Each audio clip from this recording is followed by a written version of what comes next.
ಮರಣ ಕಾಡುತ್ತದೆ, ಮರಣದ ಭಯ ಕಾಡುವುದಿಲ್ಲ. ಕಾರಣ ಅಂದರೆ ಅವರಿಗೆ ಮರಣದ ಭಯವೇ ಇಲ್ಲ. ಯಾಕೆ ಅವರಿಗೆ ಮರಣದ ಭಯ ಇಲ್ಲ ಅಂದರೆ ಅವರು ತಾವು ಮಾಡಬೇಕಾದ ಕೆಲಸಗಳನ್ನು ಮಾಡಿರ್ತಾರಾದ್ದರಿಂದ ಅವರಿಗೆ ತಾವು ಮರಣಿಸಬಹುದು ಅನ್ನುವಂಥ ಭಯ ಇರುವುದಿಲ್ಲ. ಯಾರಿಗೆ ಭಯ ಇರುತ್ತದೆ ಅಂತ ಹೇಳಿದರೆ, ಯಾರು ತಮ್ಮ ಕೆಲಸಗಳನ್ನು ಅಪೂರ್ಣಗೊಳಿಸಿರುತ್ತಾರೆ ಅವರಿಗೆ ಮಾತ್ರ ಭಯವಿರುತ್ತದೆ, ಬೇರೆಯವರಿಗೆ ಭಯ ಇರುವುದಿಲ್ಲ. ನಮಗೆಲ್ಲ ಯಾಕೆ ಮರಣದ ಭಯ ಅಂತ ಹೇಳಿದರೆ, ನಾವೆಲ್ಲ ಕೆಲಸವನ್ನು ಸರಿಯಾಗಿ ಮಾಡಿಲ್ಲ. ಭಗವಂತ ನಮಗೆ ಏನನ್ನ ಹೇಳಿ ಕಲಿಸಿದ್ದಾನೆ, ಯಾವುದಕ್ಕೋಸ್ಕರವಾಗಿ ನಾವು ಜನ್ಮವೆತ್ತಿದ್ದೇವೆ, ಆ ಕೆಲಸವನ್ನು ನಾವು ಮಾಡಿಲ್ಲ ಆದ್ದರಿಂದ ನಮಗೆ ಭಯ. ಏನಾಗುತ್ತೋ ಯಾವೇವ ರಾತ್ರಿಂ ಪ್ರಥಮಾಂ ಗರ್ಭೋ ಭಜತಿ ಮಾತರಂ ತಾವೇವ ರಾತ್ರಿಂ ನಸ್ತಾಪಿ ಮರಣಾಯ ವರ್ತತಃ ಅಂತ ಮೋಕ್ಷ ಧರ್ಮ ಪರ್ವ ಮಹಾಭಾರತದಲ್ಲಿ ಒಂದು ಮಾತು ಹೇಳ್ತದೆ. ಸಾವು ಅನ್ನೋದಿದೆಯಲ್ಲ, ಅದು ಮೊದಲು ಬರ್ತದಂತೆ, ಹುಟ್ಟು ಅನ್ನೋದು ಆಮೇಲೆ ಬರುತ್ತೆ ಅಂತ ಮಹಾಭಾರತದಲ್ಲಿ ಮಾತನ್ನು ಹೇಳ್ತಾರೆ. ಯಾವಾಗ ತಾಯಿಯ ಗರ್ಭವನ್ನು ಮನುಷ್ಯ ಪ್ರವೇಶ ಮಾಡ್ತಾನೆ, ತಂದೆ ಗರ್ಭದಿಂದ ಮೊದಲು ಪ್ರವೇಶ ಮಾಡಿಬಿಟ್ಟು ಸಾವು, ಆಮೇಲೆ ಹುಟ್ಟಿದ ಮೇಲೆ ಸಾವು ಅಂತಿದ್ದಿದ್ರೆ ಯಾರು ಕೂಡ ಸಾಯ್ತಲೇ ಇರಲಿಲ್ಲ. ಮನುಷ್ಯನಾದವ ಮೊದಲು ಹುಟ್ಟಿದ ಮೇಲೆ ಗರ್ಭದಲ್ಲಿ ಯಾರು ಸಾಯ್ತಲೇ ಇರಲಿಲ್ಲ ಅಂತಂತ. ಗರ್ಭದಲ್ಲಿ ಸಾವು ಅಂತಾಗ್ತದೆ. ಎಷ್ಟೋ ಮಕ್ಕಳು ಗರ್ಭದಲ್ಲಿ ಸತ್ತು ಹುಟ್ಟುತ್ತವೆ. ಮೊದಲು ಹುಟ್ಟು ಆಮೇಲೆ ಸಾವು ಅಂತಾಗಿದ್ರೆ ಮಕ್ಕಳು ಗರ್ಭದಲ್ಲಿ ಸಾಯಲೇಬಾರ್ದಾಗಿತ್ತು. ಹಾಗಾಗುವುದಿಲ್ಲ. ಎಷ್ಟೋ ಬಾರಿ ಪೂರ್ಣ ಸ್ರಾವವಾಗಿರುತ್ತದೆ, ಗರ್ಭಸ್ರಾವವಾಗಿರುತ್ತದೆ. ಮಗು ಗರ್ಭದಲ್ಲಿ ಸಾಯುತ್ತೆ, ಹುಟ್ಟಿದ ಮೇಲೆ ಸಾಯುವುದಲ್ಲ, ಸತ್ತ ಮಗುವೇ ಹುಟ್ಟುತ್ತದೆ. ಪರೀಕ್ಷಿತರಾಗನೇ ಅದಕ್ಕೆ ನಿದರ್ಶನ, ಸತ್ತ ಮಗು ಹುಟ್ಟಿದ್ದು ಅಂತ. ಹಾಗಾಗಿ ಈ ಮಹಾಭಾರತದಲ್ಲಿ ಮಾತು ಹೇಳ್ತಾರೆ.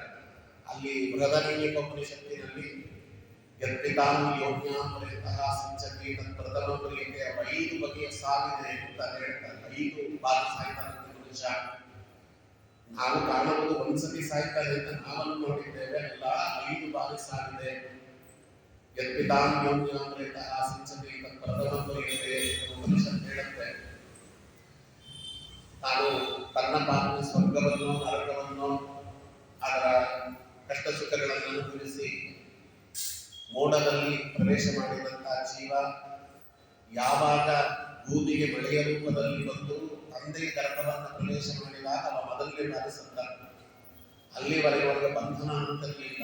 ಆಕಾಶದಲ್ಲಿ ಎಲ್ಲ ಬೇಕಾದರೂ ಚಲಿಸಿಕೊಂಡಿದ್ದ. ಮೊಟ್ಟ ಮೊದಲ ಬಾರಿಗೆ ಧಾನ್ಯದಲ್ಲಿ ಪ್ರವೇಶ ಮಾಡಿ ಅಥವಾ ಮುದಕದಲ್ಲಿ ಪ್ರವೇಶ ಮಾಡಿ ಹೇಗೋ ಒಂದು ತಂದೆಯ ಗರ್ಭದಲ್ಲಿ ಅವರು ಪ್ರವೇಶ ಮಾಡಿದ ಮೇಲೆ ಮೊದಲನೇ ಬಾರಿಗೆ ಅವರು ಸಾಯ್ತಾರೆ. ಬರುವಂತ ಒಂದು ಪ್ರವೇಶಗಳು ಹಾಗೆ ಇದೆ. ತಂದೆಯ ಗರ್ಭದಲ್ಲಿ ಹೇಗೆ ಪ್ರವೇಶ ಮಾಡ್ತಾನೆ ಒಬ್ಬ ಜೀವಿ ಎನ್ನುವುದರ ಮೇಲೆ ಅವನು ಪುಣ್ಯಾತ್ಮನೋ ಪಾಪಾತ್ಮನೋ ಅನ್ನೋದು ಅರ್ಥವಾಗುತ್ತೆ ಅಂತ. ಪುಣ್ಯಾತ್ಮರಾಗಿರ್ತಕ್ಕಂತಹ ಜೀವಿಗಳು ಮಳೆಯಲ್ಲಿ ಮಳೆ ಬೀಳುವಾಗ ಗಾಳಿಯಲ್ಲಿ ಪ್ರವೇಶ ಮಾಡಿಬಿಡ್ತಾರಂತೆ ತಂದೆಯ ಗರ್ಭಕ್ಕೆ. ಅವ್ರು ಯಾವ ಆಹಾರವೂ ಏನೂ ಇಲ್ಲ. ಆ ಒಣ ಹವೆ ಅಂತ ಇರುವುದು ಹೋಗಿ ತೇವವಾದ ಹವೆ ಬರ್ತದೆ ನೋಡಿ, ಮಳೆ ಬೀಳುವಾಗ ಮಣ್ಣಿನ ವಾಸನೆಯನ್ನು ತಂದು ಕೊಡ್ತದಲ್ಲ, ಆ ಮಣ್ಣಿನ ವಾಸನೆಯನ್ನು ತಂದು ಕೊಡುವಾಗ ಉಸಿರಾಡುವಾಗ ಉಸಿರಿನ ಮುಖಿಯನ್ನು ಒಳಗಡೆ ಪ್ರವೇಶ ಮಾಡಿಬಿಡ್ತಾರೆ. ನಾಡಿಗತವಾಗಿ ಪ್ರವೇಶ ಆಗಿಬಿಡ್ತದೆ ಶರೀರದಲ್ಲಿ ಜೀವ ಅನ್ನೋದು. ಆ ತುಂಬಾ ಪುಣ್ಯಾತ್ಮರ ಲಕ್ಷಣ. ಅದು ಅವರಿಗೆ ಸಮಸ್ಯೆ ಇಲ್ಲ. ಆಕಾಶದಿಂದ ಬಂದ ಅದು ಉಸಿರಿನ ಮುಖೇನವಾಗಿ ನಾಡಿಯೊಳಗೆ ಪ್ರವೇಶ ಮಾಡಿಬಿಟ್ಟ. ತಂದೆಯ ಗರ್ಭವನ್ನು ಪ್ರವೇಶ ಮಾಡಿ 3 ತಿಂಗಳ ಕಾಲ ತಂದೆಯ ಗರ್ಭದಲ್ಲಿ ತಾಯಿಯ ಗರ್ಭವನ್ನು ಪ್ರವೇಶ ಮಾಡಿದ್ದಾನೆ. 2ನೇವರಿದ್ದಾರೆ ಸ್ವಲ್ಪ ಪುಣ್ಯವನ್ನ ಕಮ್ಮಿ ಮಾಡಿದ್ದಾನೆ, ಪುಣ್ಯಾತ್ಮನೆ. ಅವನೇನ್ ಮಾಡ್ತಾನೆ, ನೀರಿನಲ್ಲಿ ಪ್ರವೇಶ ಮಾಡ್ತಾನೆ. ಮಳೆಯಲ್ಲಿ ಬಿದ್ದಂತ ನೀರು ಅದು ಬಾವಿಯಲ್ಲೋ ಕೆರೆಯಲ್ಲೋ ಎಲ್ಲೋ ಹಾಕಿ ಇವರ ಮನೆಗೆ ನೀರು ಹೋಗ್ತದೆ. ಯಾರನ್ನ ಇವನು ತಂದೆ ಅಂತ ಕುಡಿಯಬೇಕು ಅಂತ ವಿಧಿಲಿಖಿತವಾಗಿರ್ತದೆ, ಅವ್ರ ಮನೆಗೆ ನೀರು ಹೋಗುತ್ತೆ. ಲೋಟದಲ್ಲ ನೀರನ್ನು ಕುಡಿತಾರಲ್ಲ, ನೀರನ್ನು ಕುಡಿದಾಗ ಅವನ ಗರ್ಭವನ್ನು ಪ್ರವೇಶ ಮಾಡುತ್ತಾರೆ. ಇದ್ದಿದ್ರಲ್ಲಿ ಸ್ವಲ್ಪ ಕಷ್ಟಕರ. ಬಾವಿಯಲ್ಲಿ ಪ್ರವೇಶ ಮಾಡೋದು ಸುಲಭ, ನೀರಿನಲ್ಲಿ ಪ್ರವೇಶ ಮಾಡೋದು ಸ್ವಲ್ಪ ಕಷ್ಟ. ಇದಾದ ಮೇಲೆ 3ನೇದೇನು ಅಂತ ಹೇಳಿದ್ರೆ ಅವ ಧಾನ್ಯದಲ್ಲಿ ಸೇರ್ಪಡುತ್ತಾರೆ. ಇನ್ನೊಂದು ಔಷಧಿಯಲ್ಲಿ ಧಾನ್ಯದಲ್ಲಿ ಅಕ್ಕಿ ರಾಗಿ ಅಂತ ಧಾನ್ಯದಲ್ಲಿ ಸೇರ್ಕೊಡ್ತಾರೆ. ಅದು ಒಂದ್ಸತಿ ಅಷ್ಟೇ ಕೇಳ್ತಾರೆ, ಕೊಡ್ತಾರೆ, ಬೇಯಿಸ್ತಾರೆ. ಅದಾದ್ಮೇಲೆ ಅನ್ನವನ್ನು ತಿಂದಾಗ ತನ್ನ ತಂದೆ ದೇಹವನ್ನು ಪ್ರವೇಶ ಮಾಡಿಬಿಡ್ತಾನೆ. ಅವನು ತರಕಾರಿಗಳಲ್ಲಿ ಸೇರ್ಕೊಡ್ತಾನೆ, ಔಷಧಿಗಳಲ್ಲಿ ಕೆಲವೊಮ್ಮೆ ಆ ಔಷಧಿಯನ್ನು ಕತ್ತರಿಸ್ತಾರೆ, ಅದು ತುಂಡು ತುಂಡಾಗಿ ಕತ್ತರಿಸ್ತಾರೆ, ಆಮೇಲೆ ತಿರ್ಗಾ ಬೇಯಿಸ್ತಾರೆ, ಮತ್ತದನ್ನು ತಿರ್ಗಾ ಇದು ಮಾಡುತ್ತಾರೆ. ಹಸಿ ಮಾಡುವುದು ಬಿಸಿ ಮಾಡುವುದು, ಅಲ್ಲಿ ಸ್ವಲ್ಪ ದುಃಖ ಅನ್ನೋದು ಜಾಸ್ತಿ ಆಗ್ತದೆ. ಇನ್ನೂ ಭಯಂಕರವಾಗಿರ್ತಕ್ಕಂಥದ್ದು ಮುಂದೆ ಕೇಳಿದರೆ ಮಾಂಸಾಹಾರಿಗಳೊಳಗೆ ಪ್ರವೇಶ ಆಗುವುದು. ಮೊದಲು ನೋಡಿ, ಸೊಪ್ಪಿನಲ್ಲಿ ಜೀವ ಪ್ರವೇಶ ಮಾಡಿದ ಅದನ್ನು ಒಂದು ಪ್ರಾಣಿ ತಿಂದಿತ್ತು. ಅದು ಮೇಕೆಯೋ ಆಡೋ ತಿನ್ನುತ್ತೆ. ಅದರ ಗರ್ಭದಲ್ಲಿ ಅವ ಪ್ರವೇಶ ಮಾಡಿದ. ಅದರ ಗರ್ಭದಲ್ಲಿ ಅನುಭವಿಸಬಾರದು ಎಂದನ್ನೆಲ್ಲ ಅನುಭವಿಸಿದ ಮೇಲೆ ಅದನ್ನು ಯಾರೋ ಕಳೆದರು. ಅದನ್ನ ಕಳೆದ ಮೇಲೆ ಅದನ್ನ ತುಂಡು ತುಂಡಾಗಿ ಕತ್ತರಿಸಿದ್ರು, ಅದನ್ನ ಬೇಯಿಸಿದ್ರು. ಎರಡೆರಡು ಬಾರಿ ಹಿಂಸೆ ಅದನ್ನ ಬೇಯಿಸಿದ ಮೇಲೆ ತಂದೆ ಶರೀರವನ್ನು ಅವ ಪ್ರವೇಶ ಮಾಡಿದ. ಅದಾದ ಮೇಲೆ ತಾಯಿಯ ಶರೀರವನ್ನು ಪ್ರವೇಶ ಮಾಡ್ತಾನೆ. ಅದು ಮೊದಲನೇ ಸಾವು ಅಂತ. ತಂದೆ ಶರೀರವನ್ನು ಪ್ರವೇಶ ಮಾಡುವುದೇ ಮೊದಲನೇ ಸಾವು. ಇದನ್ನು ಯಾರು ತಿಳಿದಿರ್ತಾರೆ ಅವರಿಗೆ ಮಹಾಮರಣ ಭಯ ಇರುವುದಿಲ್ಲ ಅಂತ. ಯಾಕಂದ್ರೆ ನಾನು ಆಗಲೇ ಎಷ್ಟೋ ಸಾವನ್ನು ನೋಡಿದ್ದೇನೆ ಎನ್ನುವ ಧೈರ್ಯ ಇರ್ತದೆ ಎಂಬುದಕ್ಕೆ ಇದನ್ನೆಲ್ಲ ಹೇಳ್ತಾರೆ. ಎರಡನೇ ಸಾವು ಯಾವುದು ಅಂದ್ರೆ ಅಂಧವಿವ ವೈತಮೋ ಯೋಗಿನಿ, ಕಾಡು ಕತ್ತಲೆ ಎಂತಿರುವ ಕಗ್ಗತ್ತಲೆ ಅಂತ ಕರೀತೀವಲ್ಲ, ಕಗ್ಗತ್ತಲೆಯ ರೂಪದಲ್ಲಿರುವಂತ ತಾಯಿ ಗರ್ಭವನ್ನು ಪ್ರವೇಶ ಮಾಡಿದ ನನ್ನ ತಂದೆ ಗರ್ಭದಿಂದ ಅದು ತದ್ವಿಧಿ ಎಂಬುರಿಯತೆ. ಎರಡನೇ ಬಾರಿಗೆ ಸತ್ತ ಅಂತ. ಜಾಯತೆ ತದ್ವಿಧಿ ಎಂಬುರಿಯತೆ. ತಾಯಿ ಗರ್ಭದಿಂದ ಹೊರಗೆ ಬರ್ತಾನಲ್ಲ ಅದು ಮೂರನೇ ಸಾವಂತೆ. ನಮ್ಮ ಪಾಲಿಗೆ ಅದು ಹುಟ್ಟಾದ್ರೂ ಅವರ ಪಾಲಿಗೆ ಅದು ಸಾವು, ಅದಕ್ಕೆ ಅಳುತ್ತಲೇ ಬರ್ತಾನವ. ಆಮೇಲೆ ನಾಲ್ಕನೇದು ದೀಕ್ಷತೆ ಚತುರ್ಥಮರಿಯತೆ. ಸಂಸ್ಕಾರಕ್ಕೊಳಗಾಗ್ತಾರಲ್ಲ, ಹೆಣ್ಮಕ್ಳಾದ ಮದುವೆ ಆಗ್ತಾರೆ, ಗಂಡು ಮಕ್ಕಳಾದ್ರೆ ಉಪನಯನ ಸಂಸ್ಕಾರವಾಗ್ತದೆ, ಅವರಿಗೆ ವಿವಾಹವಾಗುತ್ತೆ. ಸಂಸ್ಕಾರಗಳು ಅವರ ಸಾವು ಅಂತ ಅರ್ಥ. ಅದಕ್ಕೆ ಅವರನ್ನು ದ್ವಿಜ ಅಂತ ಕರೀತಾರೆ. ಹಳೆದು ಹೋಗಿ ಹೊಸ ಜನ್ಮ ಬಂತು ಅಂತ. ಅವರು ಅವರಿಗೆ ನಾಲ್ಕನೇ ಸಾವಿಗೆ ಪ್ರಿಯತೆ ಪಂಚಮ ಪ್ರಿಯತೆ ಅಂತ. ನಿಜವಾದ ಸಾವು ಅಂತ 5ನೇ ಸಾವು ಅಂತ. ಆದ್ದರಿಂದ 4 ಬಾರಿ ಮಹಾತ್ಮ ಸತ್ತಾಗಿದೆ. ಇನ್ನು ಹೇಳಬೇಕಾದ್ರೆ ನಮ್ಮ ಗೌರಿಗರೆ ಆಚಾರ್ಯ ಹೇಳ್ತಾರೆ, ಸಾವು ಅನ್ನುವುದು ಪ್ರತಿ ಕ್ಷಣ ಇದೆಯಲ್ಲ. ನೀವು ಒಂದು ದಿನ ಅನ್ಕೊಂಡಿದ್ದೀರಿ, ತಾಯಿಯನ್ನಶ್ಯತ ಪ್ರತಿದಿನ ಯಾಕ್ಷಯ ಯೌವನ ಪ್ರತ್ಯೇಕಾಂತಿಕತಾಯ ಪುನರ್ನದಿವಸಾಯ ಕಾಮೋ ಜಗತ್ಪಕ್ಷಕ. ಸಾವು ಅನ್ನುವುದು ಆಯುಸ್ಸಿದೆಯಲ್ಲ, ಅದು ಪ್ರತಿದಿನ ಪ್ರತಿ ಕ್ಷಣ ಆಯುಸ್ಸು ಹೋಗ್ತಲೇ ಇರ್ತದೆ. ಸಾವು ಒಳಗಿನಿಂದ ಆವರಿಸಿಕೊಳ್ತಲೇ ಇರ್ತದೆ. ಪರಿಪೂರ್ಣವಾಗಿ ಅದು ಆವರಿಸಿಕೊಂಡಾಗ ಮನುಷ್ಯ ಸತ್ತ ಅಂತ ಹೊರಗೆ ಲೋಕಕ್ಕೆ ಕಾಣಿಸ್ತದೆ ಹೊರತು ನಮಗೆ ಸಾವು ಅನ್ನುವುದು ಪ್ರತಿದಿನ ಪ್ರತಿ ಕ್ಷಣ ಬರ್ತಲೇ ಇರ್ತದೆ. ನೋಡ್ರಿ, ಬಾಲ್ಯದಲ್ಲಿದ್ದ ದೇಹ ನಮಗಿಲ್ಲ, ಕೌಮಾರ್ಯದಲ್ಲಿ ಬಂದ ದೇಹ ಇಲ್ಲ, ಯೌವನದಲ್ಲಿ ಬಂದ ದೇಹ ಇಲ್ಲ, ಈಗಿರುವ ದೇಹ ನಾಳೆಗಿರುವುದಿಲ್ಲ ಅಂತ. ಬೆಳಗ್ಗೆ ಇದ್ದ ದೇಹ ಈಗಿಲ್ಲ ನನಗೆ. ನಾನೇನು ಬಂದಿಲ್ಲಿ ಕೂತಿದ್ದೇನೆ, ಉಪನ್ಯಾಸ ಮುಗಿಸಿ ಹೋಗುವಷ್ಟರೊಳಗೆ ನನ್ನ ದೇಹದಲ್ಲಿ ಬೇಕಾದಷ್ಟು ವಿಕಾರಗಳಾಗಿರ್ತವೆ. ಅದಕ್ಕೆ ಪುರೂರವಸ್ ಚಕ್ರವರ್ತಿ ಹತ್ತಿರಕ್ಕೆ ಅಶ್ವಿನಿ ದೇವತೆಗಳು ಬಂದಿದ್ದರಂತೆ ಅವನನ್ನು ನೋಡ್ಲಿಕ್ಕೆ. ಮಹಾಭಾರತದ ಕತೆ. ಅವ ಅಭ್ಯರ್ಥನೆ ಮಾಡಿಕೊಳ್ಳಿಕ್ಕೆ ಅಂತ ತಲೆಗೆ ಎಣ್ಣೆ ಹಚ್ಚಿಸಿಕೊಂಡು ಕೂತಿದ್ದ. ಸ್ವಾಮಿ, ಈ ಸಂದರ್ಭದಲ್ಲಿ ಮಾತ್ರ ಮಾತಾಡಬಾರದು, ನಾನು ಅಭ್ಯರ್ಥನೆ ಮುಗಿಸ್ಕೊಂಡು ಬರ್ತೇನೆ, ಕೂತಿರಿ ಅಂತ ಅವನು ಕೂಡಿಸಿ ಒಳಗೆ ಹೋದ. ಅವನ ಅಭ್ಯರ್ಥನೆ ಮುಗಿಸ್ಕೊಂಡು ಹೊರಗೆ ಬಂದಾಗ ಅಶ್ವಿನಿ ದೇವತೆಗಳು ಅವನು ನೋಡಿ ಕಣ್ಣಿಗೆ ಹಾಕಿದ್ರಂತೆ. ಯಾಕೆ ಅಂತ ಹೇಳಿದ, ನಾವು ನೋಡ್ಲಿಕ್ಕೆ ಬಂದಂತ ಬರೀ ಪುರೂರವಸ್ ಚಕ್ರವರ್ತಿ ಈಗ ಮಜ್ಜನ ಮಾಡಿಕೊಂಡು ಹೊರಗೆ ಬರುವಾಗ ಆಯುಸ್ಸು ಅಷ್ಟು ಹಣ್ಣಾಗಿ ಹೊಸ ಪುರೂರವ ಚಕ್ರವರ್ತಿ ಕೂತಿದ್ದಾನೆ. ನೀನು ಹೊಸ, ಯಾಕಂದ್ರೆ ಇಷ್ಟು ಆಯುಸ್ಸು ಹೋಗಿಬಿಡುತ್ತಲ್ಲ ನಿನಗೆ ಅಂತ ಅವ್ರು ಹೇಳಿದ್ರು ಅಂತ ಅಲ್ಲಿ ಕಥೆ ಇದೆ. ಹಾಗಾಗಿ ಪ್ರತಿದಿನ ಪ್ರತಿ ಕ್ಷಣ ನಮ್ಮ ದೇಹ ವಿಕಾರವಾಗ್ತಿರ್ತದೆ. ನಮಗೆ ಯಾಕಂದ್ರೆ ಗೊತ್ತಾಗುವುದಿಲ್ಲ ಅಂದ್ರೆ ನಾವು ದಿನಂಪ್ರತಿ ಕರಡಿ ನೋಡ್ಕೊತಲೇ ಇರ್ತೇವೆ. ಬೆಳಗ್ಗೆ, ಮಧ್ಯಾಹ್ನ, ಸಾಯಂಕಾಲ ಅಲ್ಲಿ ರೂಮಿನಲ್ಲಿ ಒಂದು ಕರಡಿ, ಹಾಲಿನಲ್ಲಿ ಒಂದು ಕರಡಿ, ಎಲ್ಲಿ ತಿರುಗಿದ್ರು ಮನೆಯ ಸುತ್ತ ಕರಡಿ ಇರ್ತದೆ. ಅದರಿಂದ ಕರಡಿ ನಮ್ಮಲ್ಲಿ ಜಾಸ್ತಿ ಇರಂತ ಕಾರಣಕ್ಕೋಸ್ಕರವಾಗಿ ನಮ್ಮಲ್ಲಿ ಸಾವು ಅನ್ನೋದು ನಮಗೆ ಗೊತ್ತಾಗೋದಿಲ್ಲ, ವಿಕಾರ ಅನ್ನೋದು ಗೊತ್ತಾಗೋದಿಲ್ಲ ಅಂತ. ಅದು ಯಾರು ಗೊತ್ತಾಗ್ತದೆ ಗೊತ್ತಾ? ನಿಮ್ಮನ್ನು ನೋಡದೆ ಒಂದು 4-5 ವರ್ಷ ಆಗಿರ್ತದೆ ನೋಡಿ. ಅವರು ನಿಮ್ಮನ್ನು ಬಂದು ನೋಡಿದಾಗ ಈಗ ನಾನು ಒಂದ್ಸತಿ ಬಂದಾಗ ಸಣ್ಣಗಿದ್ರಿ, ಯಾಕಾಚಾರ ಇದ್ದಾಗೋದು ಅಂತ ಹೇಳ್ತಾರೆ. ದೇಹದಲ್ಲಿ ಆಗಿರುವ ವಿಕಾರ ಅವ್ರಿಗೆ ಗೊತ್ತಾಗುತ್ತೆ, ಬೇರೆಯವ್ರಿಗೆ ಗೊತ್ತಾಗ ವಿಕಾರ ಅಂತ ಸಾವು ಅಂತ. ಅದಕ್ಕೆ ಜನ್ಮನ ಚಾಯತೆ ಅಲ್ಲಿ ಮೃದುವಾಗಿ ಇರುವಂತಹ ಶರೀರವೇ ಬೇರೆ.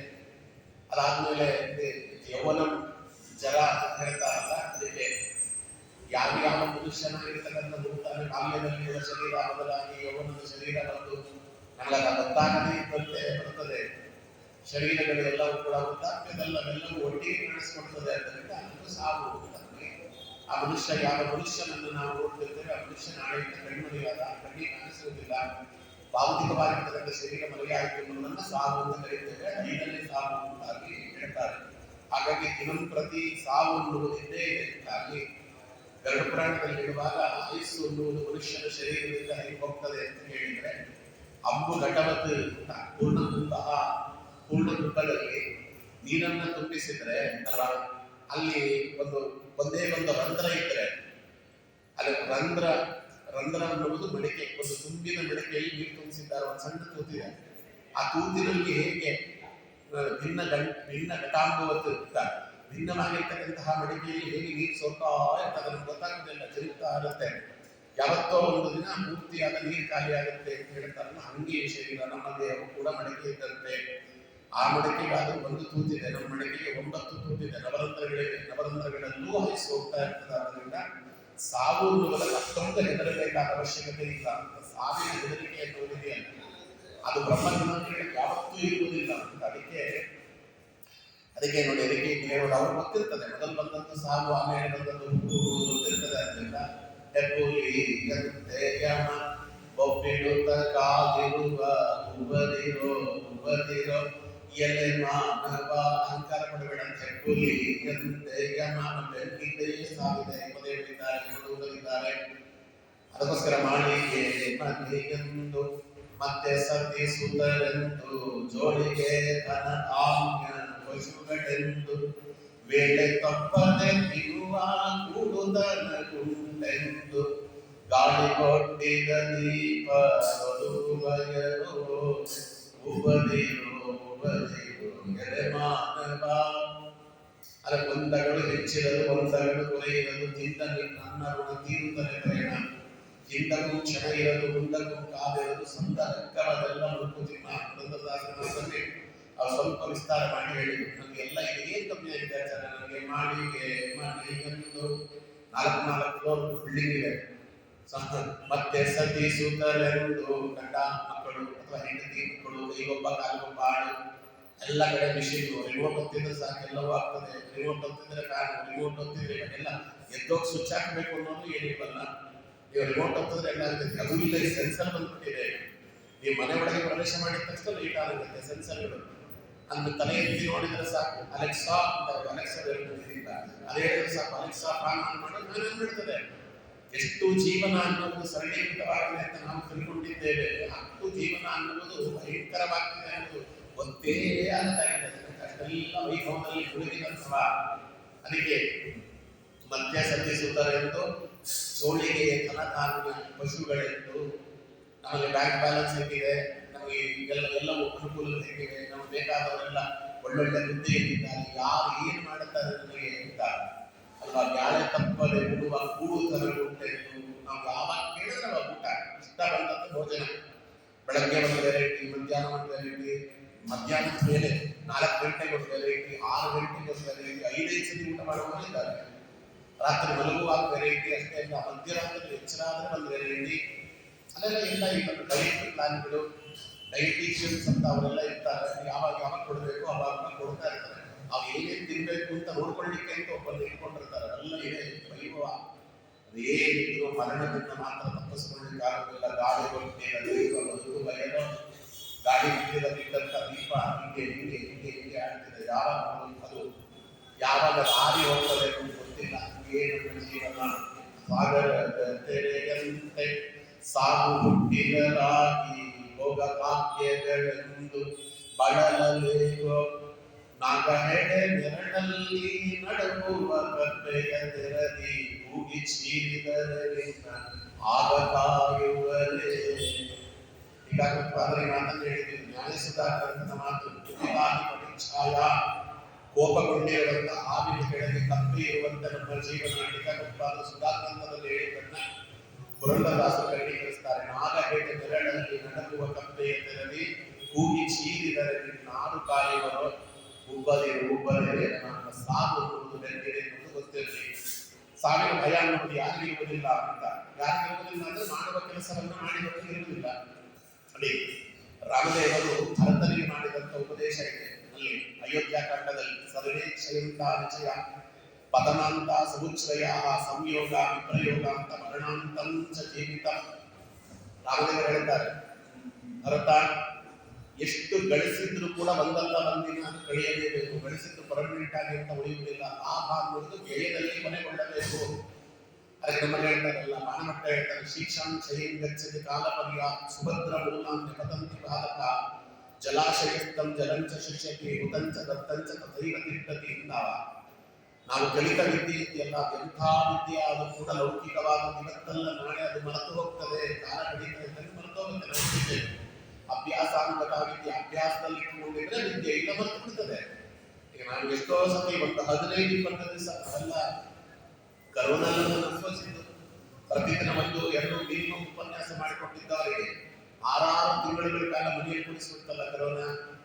ಎಲ್ಲಿ ಭಾಗವತಾದಿ ಶಾಸ್ತ್ರಗಳು ಮರ್ತೋಗುತ್ತೋ ಅಂತಲೇ ನಾವು ರೆಕಾರ್ಡ್ ಮಾಡಿಕೊಂಡು ನಮಗೆ ನಾವೇ ಉಪನ್ಯಾಸ ಹೇಳ್ಕೊಳ್ಳಿಕ್ಕೆ ಅಂತ ಪ್ರಾರಂಭ ಮಾಡಿದ್ದು. ದೇವರನ್ನು ಮುಂದೆ ಇಡೋದು, ವೇದವ್ಯಾಸ ದೇವರ ಮುಂದೆ ಕೈ ಮುಗಿಯೋದು, ಪ್ರಾಣದೇವರನ್ನು ಪಕ್ಕದಲ್ಲಿ ಇಡೋದು. ಸ್ವಾಮಿ ಶಾಸ್ತ್ರ ಎಲ್ಲಾದರೂ ಮರೆತು ಹೋಗಿ ಬಿಟ್ಟಾರು ಅಂತ ನಾನು ಉಪನ್ಯಾಸವನ್ನು ನಿಮ್ಮ ಎದುರುಗಡೆ ಒಪ್ಪಿಸ್ತಾ ಇದ್ದೇನೆ ಅಂತ ಹೇಳಿ 6 ತಿಂಗಳೆಲ್ಲ ಅವ್ರ ಮುಂದೆ ಕೂತು ಉಪನ್ಯಾಸ ಮಾಡಿ ಏನಾದ್ರು ತಪ್ಪಾಗಿದೆ ಅನ್ನೋದು ರೆಕಾರ್ಡ್ ಮಾಡಿ ಕೇಳ್ಕೊಳ್ಳೋದು. ಇಲ್ಲ ಮರೆತು ಹೋಗ್ತದೆ. ಇಂಥ ವಿದ್ಯೆ ಅದು ಕೂಡ ಕಾಲ ಪರ್ಯಂತ ಮರೆತು ಹೋಗ್ತದೆ. ಇಲ್ಲೇ ಹತ್ತಿರದಲ್ಲಿ ಹೆಸರು ಬೇಡ, ದೊಡ್ಡ ಪಂಡಿತರು ಸತ್ಯಜ್ಞಾನ ತೀರ್ಥರ ಹತ್ರ ಅಧ್ಯಯನ ಮಾಡಿದಂಥವ್ರು ಇಲ್ಲೇ ಗುರುಗಳು ಕರ್ಕೊಂಡ್ಬರೋರು ನನ್ನ ಅಧ್ಯಯನದಿಂದ ಸುಮಾರು ಜನರನ್ನ ತಯಾರು ಮಾಡಿದವರು. ಅವರಿಗೆ ಮಂದಿಪರನ್ನಲ್ಲ, ಸುಮಾರು ಜನಕ್ಕೆ ಸುಧಾಮಂಗಲ ಮಾಡಿಸಿದವರಿಗೆ ಸ್ವಾಮಿ ಮರಣ ಕಾಲದಲ್ಲಿ ಮರವು ಕೊಟ್ಟುಬಿಟ್ಟಿದ್ದಾರೆ. ನಾರಾಯಣ ಸುರರು ಏನ್ ಹೇಳಿದ್ರೆ ಆ ರೀತಿ ಮರವು ಕೊಟ್ಟು ಬಿಡ್ತಾನೆ ಸ್ವಾಮಿ. ಮರವು ಕೊಟ್ಟು ಬಿಟ್ಟರೆ ಏನ್ ಮಾಡಿದ್ರು? ಎಂಥ ವಿದ್ಯೆ ಇದ್ರು ಹೋಯ್ತಂತೆ. ಏನನ್ನ ಉಳಿಸಬೇಕು, ಏನನ್ನ ಗಳಿಸಬೇಕು, ಏನನ್ನ ಅಳಿಸಬೇಕು ನಿರ್ಧಾರ ಮಾಡುವ ಅವ ಜನ್ಮದ ಆಪತ್ತರಕ್ಕೂ ಸಹ ಮತ್ತೆ ನಾರಾಯಣ ಸ್ಮೃತಿ.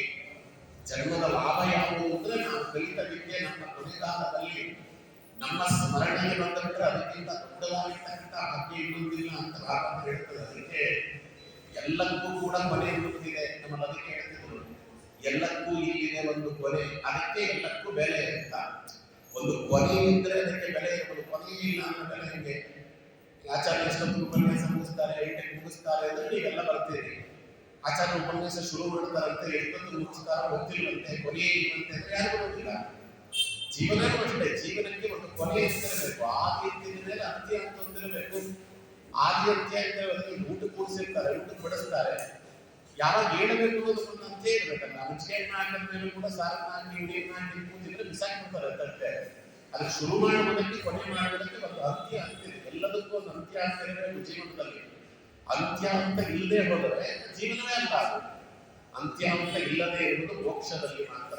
ಈಗ ಎಲ್ಲ ಕಡೆ ಕೂಡ ಎಲ್ಲರೂ ಬ್ರಹ್ಮದೇವರಿಗೆ ನಿಂತನೆ ಬರುವಾಗ್ತದೆ.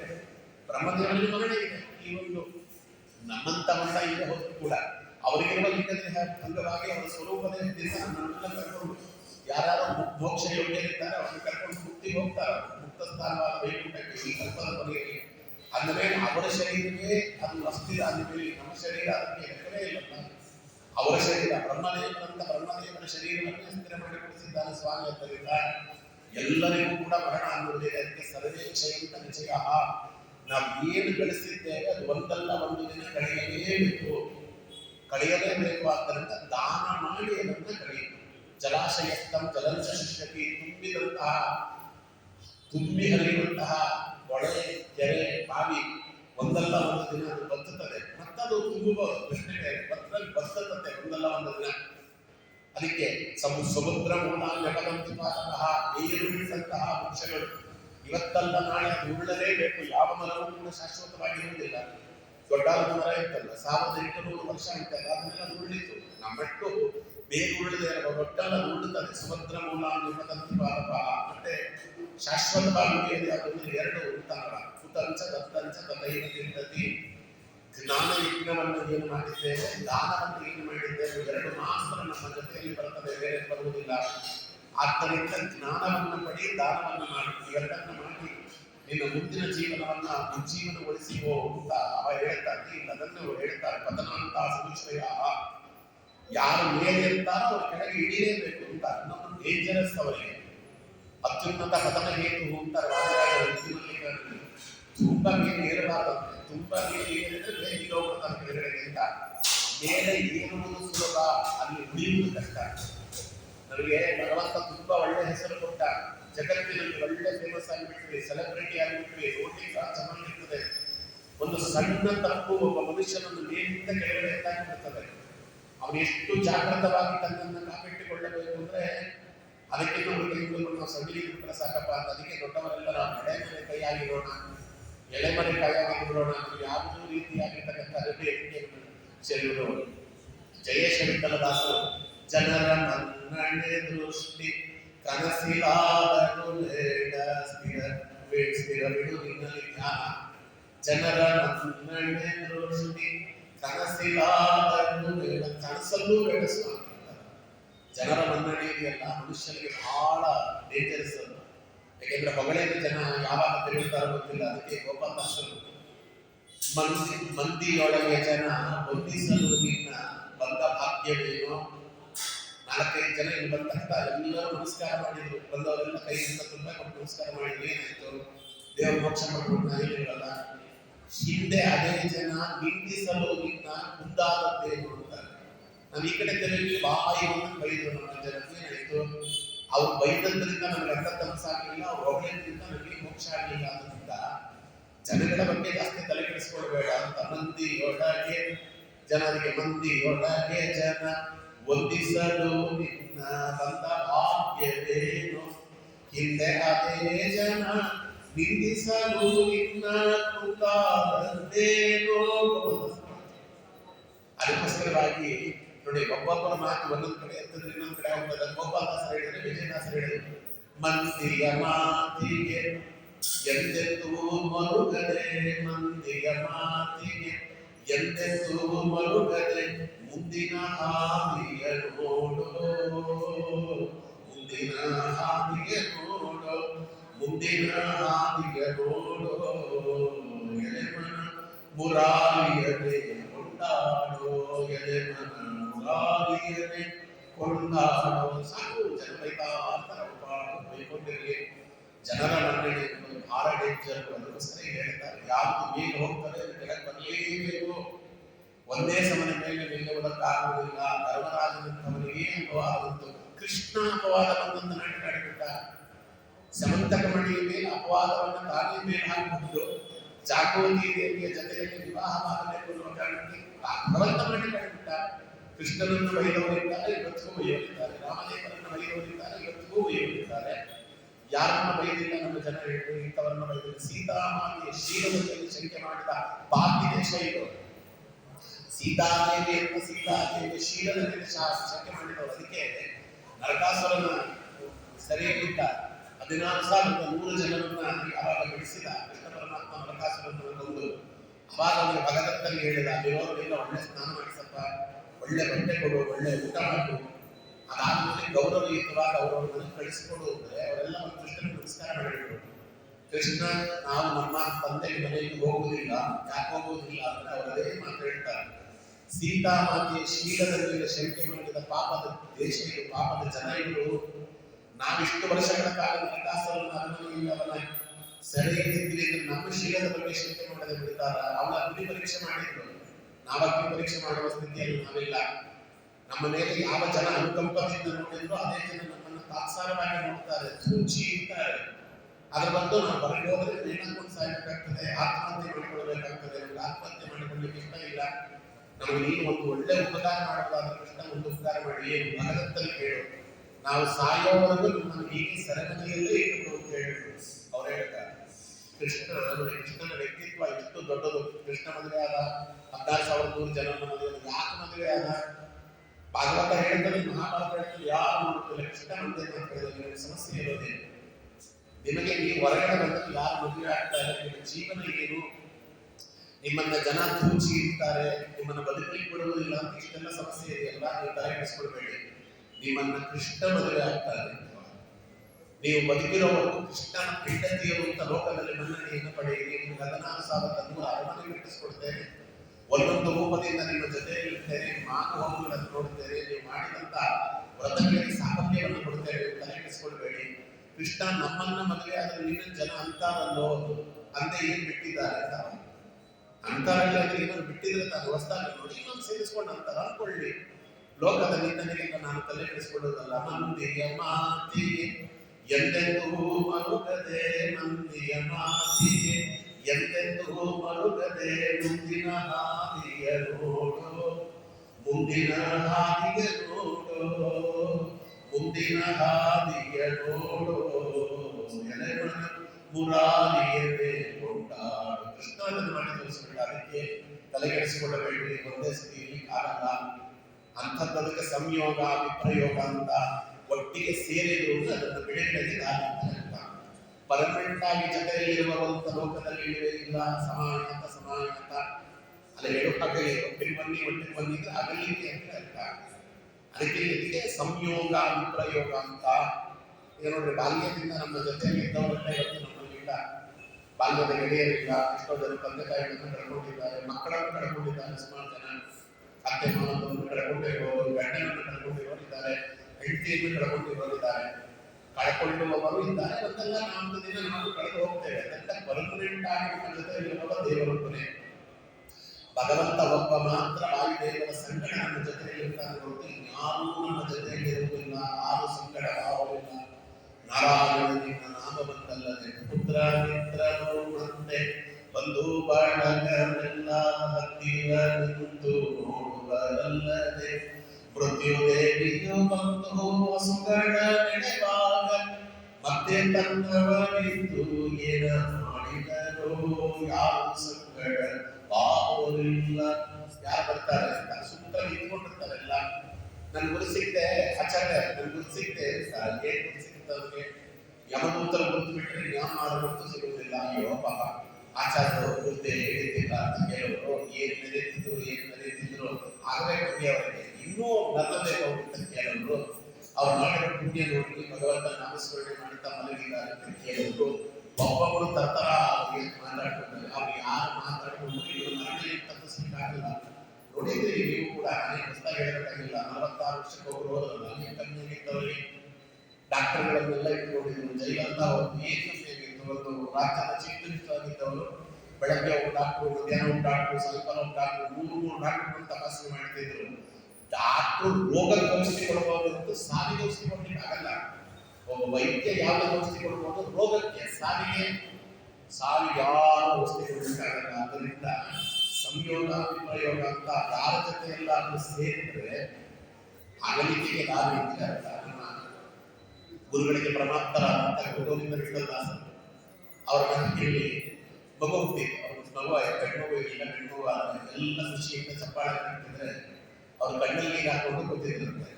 ಯಾಕೆ ಸ್ವಾಮಿ ಗಂಡು ಮಗ ಆಗಿದ್ದ ನಡೀತಾ ಇದ್ದೀರಿ? ನಮ್ಮ ಮನೆಯಲ್ಲಿ ಸಾಯುವ 3 ಜನ ಇದ್ದೀರಿ, ಸಾಯುವ 4ನೇ ಮೆಡಿಷನ್ ಕಡ್ತಾ ಇದ್ದೀರಿ ಅಂತ. ಇದು ದೊಡ್ಡವರ ಲಕ್ಷಣ. ನಮ್ದು ಹೆಣ್ಣು ಮಗು ಕ್ಯಾನ್ಸರ್ ಇಂದ ನಲ್ಲತ್ತಾ ಇತ್ತು, ಹೋಗಿಬಿಡ್ತು ಹೆಣ್ಣು ಮಗು. ಇವರು ಆಚರಣೆ ಸಂಧ್ಯಾವನಿಗೆ ಹೋಗಿದ್ರು.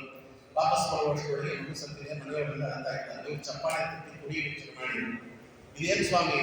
ಇಲ್ಲ ಆ ಶರೀರದೊಳಗೆ ಸಿಕ್ಕಾಕೊಂಡು ಏನ್ ನರಳುತ್ತಾ ಇತ್ತು ಜೀವ, ಏನ್ ಸಂತೋಷವಾಗಿ ಮೇಲ್ಗಡೆ ಹೋಗ್ತಾ ಇದೆ ನೋಡು, ಅದನ್ನ ನೋಡಿ ನಾನು ಕುಡಿಬೇಕು ಅನ್ನಿಸ್ತದೆ ಅಂತ.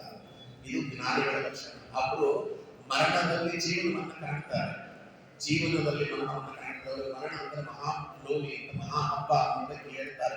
ಮರಣ ಅಂತಂಚ ಜೀವಿತ. ಮರಣ ಅನ್ನುವುದು ಎಲ್ಲರಿಗೂ ಇದೆ. ಡಿಂಬದೊಳಗಿರುವ ಪ್ರಾಣ ಕಂಬ ಸೂತ್ರಗೊಂಡೇ ಎದ್ದಿಗಿದ್ದ ಒಂದು ದಿನ ಸಾವು ತಪ್ಪದು. ಏನನ್ನ ಬೇಕಾದರೂ ಭವಿಷ್ಯ ತಪ್ಪಿಸಿಕೊಳ್ಳುವುದು ಸಾವಲ್ಲ, ಮುಂದುವರಿಯಕ್ಕೆ ಸಹಿತ ಆಗಲ್ಲ ಅಂತ. ಒಂದಗಳು ಹೆಚ್ಚಿರೋದು, ಒಂದಗಳ ತಿಂದಿರ್ತಾರೆ, ಗಂಟಲೊಳಗೆ ಇಳಿಯುವಷ್ಟು ಅವರಿಗೆ ಯೋಗ ಇರುವುದಿಲ್ಲ. 9 ಗಂಟೆ 33 ನಿಮಿಷ 33 ಸೆಕೆಂಡ್ ವರೆಗೂ ಚೆನ್ನಾಗಿರ್ತಾರೆ, 34 ಸೆಕೆಂಡ್ ವರೆಗೂ ಬಿಡ್ತಾರೆ. ಲೆಕ್ಕ ಅಂದ್ರೆ ಲೆಕ್ಕ ಆಗುತ್ತೆ. ಅದಕ್ಕೆ ನೀವು ಏನು ಅವರಿಗೆ ಹೇಳಿದ್ರು ಅವ್ರಿಗೆ ಹೇಳುವುದಿಲ್ಲ ಅಲ್ವಾ? ಅದಕ್ಕೋಸ್ಕರವಾಗಿ ಪೂರ್ತಿ ಬಸವನಿಗೆ ಕಟ್ಟಿದೆನು ಗೃಹ ಶಾಂತಿ ಮನೆಯೊಳಗೆ ಬಸಿರ ಹೆಂಡತಿ ಮಗನ ಮದುವೆ ನಾಳೆ ಹಸನಾಗಿ ಇದೆ ಬದುಕು ಸಾಯಲಾರೆದು ಎನ್ನಲು ಬೆನ್ನ ಬಿಡುಬಳೆ ಮೃತ್ಯೋಗತ ಜೀವಾತ್ಮಾಂತಕನ ದೂತರಿಗೆ ಕಿಂಚಿತ್ತು ದಯವಿಲ್ಲ ಚಿಂತೆಯನ್ನು ಬಿಟ್ಟು ಶ್ರೀ ಹರಿಯ ನೆಲೆ ಮನವೇ. ನೀವೇನಿದ್ರು ಕೇಳೋದಿಲ್ಲ. ಹೊಸ ಮನೆ ಕಟ್ಟಿದೆ ಸ್ವಾಮಿ, ಒಂದು 4 ದಿನ ಮನೆಯಲ್ಲಿ ಬರ್ತೇನೆ, ಮರಣ ಅಂತ ಜೀವಿತ ಆಲಿಸ್ ಮುಗಿದು. ಒಂದಗಳು ಹೆಚ್ಚಿರಲು ಒಂದಗಳು ಕೊರೆಯಲು ತಿಂದ ನನ್ನ ತೀರಿಸಲೇ ಬೇಡ. ಒಂದು ತುತ್ತು ಬಾಯಿ ಹೋಗಿದೆ, ಗಂಟ್ಲಲ್ಲಿ ಇರೋದಿಲ್ಲ, ಸತ್ತೋಗಿಬಿಟ್ಟ. ಯಾಕಂದ್ರೆ ಬಾಯಲ್ಲಿ ಹಾಕಿಕೊಳ್ಳುವಂತ ಯೋಗ ಇದೆ, ಗಂಟ್ಲಲ್ಲಿ ಅದು ಹೋಗುವಷ್ಟು ಯೋಗ ಇಲ್ಲ. ಮುಗಿತಾ ಆಯಸ್ಸಂತೆ. ಅದಕ್ಕೆ ಹಿಂದಕ್ಕೂ ಕ್ಷಣವಿರೋದು, ಮುಂದಕ್ಕೂ ಕಾದಿರೋದು. 9:32 ಹೋಗಲಿಲ್ಲ, 9:34 ಕಾಯಲಿಲ್ಲ, 9:33ಗೆ 9 ಗಂಟೆ 33 ನಿಮಿಷ 33 ಸೆಕೆಂಡ್ಗೆ ಹೋಗಿದ್ದ ಜೀವ. ಹಿಂದೆ 1 ಸೆಕೆಂಡ್ ಮುಂಚೆ ಹೋಗಲಿಲ್ಲ, ಆದ್ಮೇಲೆ 1 ನಿಮಿಷ ಬೇರೆ ಆಗಲಿಲ್ಲ. ಪರ್ಫೆಕ್ಟ್ ಟೈಮಿಂಗ್ಸ್ ಅಂತಕ್ಕಂಥ ಗೊತ್ತರು. ಕಾಲ ಅಂತ ಅದಕ್ಕೆ ಕಾಲವನ್ನು ತರುತ್ತಾರೆ. ಕಾಲ ಪರ್ಫೆಕ್ಟ್ ಆಗಿ ಅದನ್ನ ಚೆನ್ನಾಗಿ ಪಾಲಿಸೋರು ಅವರೇ. ಹಿಂದಕ್ಕೂ ಕ್ಷಣ ಇರೋದು, ಮುಂದಕ್ಕೂ ಕಾಲಿರೋದು. ಯಾಕೆ? ಸಂತ ಲೆಕ್ಕವರೆಲ್ಲರೂ ಎಲ್ಲ ಲೆಕ್ಕ ಭಗವಂತ ಲೆಕ್ಕದಲ್ಲಿ ಯಾವತ್ತೂ ತಪ್ಪುವುದಿಲ್ಲ. ಆದ್ದರಿಂದ ಎಲ್ಲಿವರೆಗೆ ನಾವು ಚೆನ್ನಾಗಿರ್ಬೇಕಾದ್ರೆ ಮಾಡಬೇಕು, ಅಂತ ಅಷ್ಟೇ. ಅದನ್ನು ಅವರೇ ಹೇಳ್ತಾರೆ, ಪಂಡಿತೆ ವಾಪಿ ಮೂರ್ಖೇ ವಾ ದರಿದ್ರ ವಾ ಶ್ರೀಯಾನ್ವಿತೆ ದುರ್ವೃತ್ತೇ ವಾ ಯಥೋ ವಾಪಿ ಮೃತ್ಯೋ ಸರ್ವತ್ರ ತುಲ್ಯತ. ಅವ ಪಂಡಿತನಾಗಿರಲಿ, ಇವರೇನು ಪಂಡಿತ ಅಂತ ಯಮದೂತರವನ್ನ ಇನ್ನೊಂದು 5 ವರ್ಷ ಎಕ್ಸ್ಟ್ರಾ ಕೊಡುವುದಿಲ್ಲ. ಅವನು ಮೂರ್ಖನಾಗಿರಲಿ, ಅಯ್ಯೋ ಪಾಪ ಅಂತ ಇನ್ನೊಂದು 5 ವರ್ಷ ಕೊಡುವುದಿಲ್ಲ. ಅವ ದರಿದ್ರನಾಗಿರಲಿ, ಶ್ರೀಮಂತನಾಗಿರಲಿ, ದುರಾಚಾರಿಯಾಗಿರಲಿ, ಯತಿಯಾಗಿರಲಿ, ಅವರವರ ಆಯುಷ್ಯಷ್ಟಿದೆ ಅಷ್ಟು ಮಾತ್ರ ಅದಾದ ಅವರೆಲ್ಲರೂ ಹೋಗಿ ಮೃತ್ಯು ಸರ್ವತ್ರ ತುಲ್ಯತ. ಇದನ್ನ ಬೃಹನ್ನಾರದಿಯ ಪುರಾಣದಲ್ಲಿ ಇದನ್ನು ತಿಳಿಸಿ ಹೇಳ್ತಾರೆ.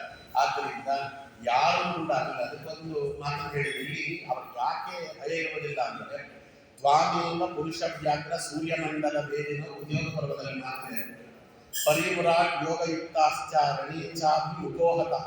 ಇಬ್ಬರಿಗೆ ಮರಣದ ಭಯ ಇರುವುದಿಲ್ಲ. ಯಾರಿಗೆ ಅಂದರೆ, ಒಬ್ಬ ಮರಣೋತ್ತರದಲ್ಲಿ ಸೂರ್ಯಮಂಡಲದ ಆಚೆ ಇರುವ ಬ್ರಹ್ಮಲೋಕಕ್ಕೆ ಹೋಗುವಂತ ಯೋಗವನ್ನು ಪಡೆದಿರ್ತಾನಂತೆ. ಯಾರು?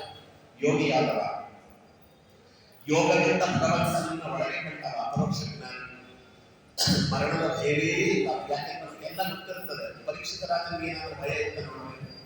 ಇರುವ ಕಾಲವನ್ನು ಸದುಪಯೋಗ ಪಡಿಸಿಕೊಳ್ಳಬೇಕು ಅಂತ ನೋಡಿದರೆ ಅವರಿಗೆ ಪರೀಕ್ಷಿತರಾದ ಮರಣವನ್ನು ತಪ್ಪಿಸಿಕೊಳ್ಳಿ ಒಂದೇ ಒಂದು ದಿನ, ಒಂದೇ ಒಂದು ಕ್ಷಣ ವ್ಯತ್ಯಾಸ ಅವರು ಪ್ರಯತ್ನವನ್ನು ಮಾಡಿಲ್ಲ. ಅದೇ ಕಂಸ ನೋಡ್ರಿ, ಕಂಸನಿಗೂ ಪರೀಕ್ಷಿತರಾದಲ್ಲಿ ತುಲನೆ ಮಾಡಿ. ಪರೀಕ್ಷಿತರಾದಲ್ಲಿ 7 ದಿನ, ಸಪ್ತಮೇ ನದಿ 7 ದಿನಕ್ಕೆ ಸಾಯಬೇಕು ಅಂತ ಶಾಪ ಕೊಟ್ಟಿದ್ದಲ್ವ.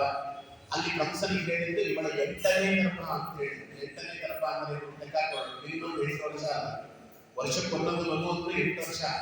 ಈಗ 8 ವರ್ಷ ಅಂತ 8 ವರ್ಷ ಇದೆ. ಇವಾಗ 7 ದಿನ ಅವ್ರಿಗೆ 8 ವರ್ಷ ಕೊಟ್ಟಿದ್ದಾರೆ. ಏನೆಲ್ಲ ಸಾಧನೆ ಮಾಡಬಹುದಾಗಿತ್ತು ಕಂಸ ಮಾಡ್ಕೊಂಡಿದ್ದಾರೆ. 7 ದಿನದಲ್ಲಿ ಸಾಧನೆ ಮಾಡಿಕೊಂಡು 7 ದಿನಕ್ಕೆ ಸಾಧನೆ ಮಾಡಿಕೊಂಡು ಭಗವಂತನ ಪಾದಾರವಿಂದವನ್ನು ಪಡೆದಂತ ಪರೀಕ್ಷಿತರಾದಲ್ಲಿ 8 ವರ್ಷ ದೇವರು ಕೊಟ್ಟಿದ್ರು. ಮಾಡಬಾರದೆ ಅವರ ಕೆಲಸವನ್ನು ಮಾಡಿ, ಶಿಶು ಹತ್ಯೆ, ಸ್ತ್ರೀ ಹತ್ಯೆ, ಏನೆಲ್ಲ ಮಾಡಬಾರದ ಎಲ್ಲ ಪಾಪಗಳನ್ನು ಮಾಡಿ ಅಂಧಕಂಸಿರುವಂತ ಕೆಲಸ ಇದೆ. ಅದಕ್ಕೆ ಭಗವಂತ ಹೇಳ್ತಾನೆ, ನಮಗದೊಂದು ಕಲ್ಪನೆ ಇದೆ. ನಮಗೆ ಸಾವು ಯಾವಾಗ ಅಂತ ಗೊತ್ತಾಗ್ಬಿಟ್ರೆ ನಾವು ಎಲ್ಲ ಮುಖ್ಯ ಕೆಲಸ ಮಾಡ್ಕೊಂಡ್ಬಿಡ್ತೀವಿ. ನಮ್ಗೆ ಗೊತ್ತಿಲ್ಲ ಅಂತ, ನಮ್ಗೆ ಏನು ಮಾಡ್ಕೊಳ್ಳಿಕ್ಕೆ ಆಗಲ್ಲ ಅಂತ ನಾವು ಅನ್ಕೊಂಡಿದ್ದೇವೆ. ನಮ್ಗೆ ಸಾವು ಇಂಥ ದಿನ ಅಂತ ಗೊತ್ತಿದ್ರು ಏನು ಮಾಡಲಿಕ್ಕಾಗ್ತಿಲ್ಲ.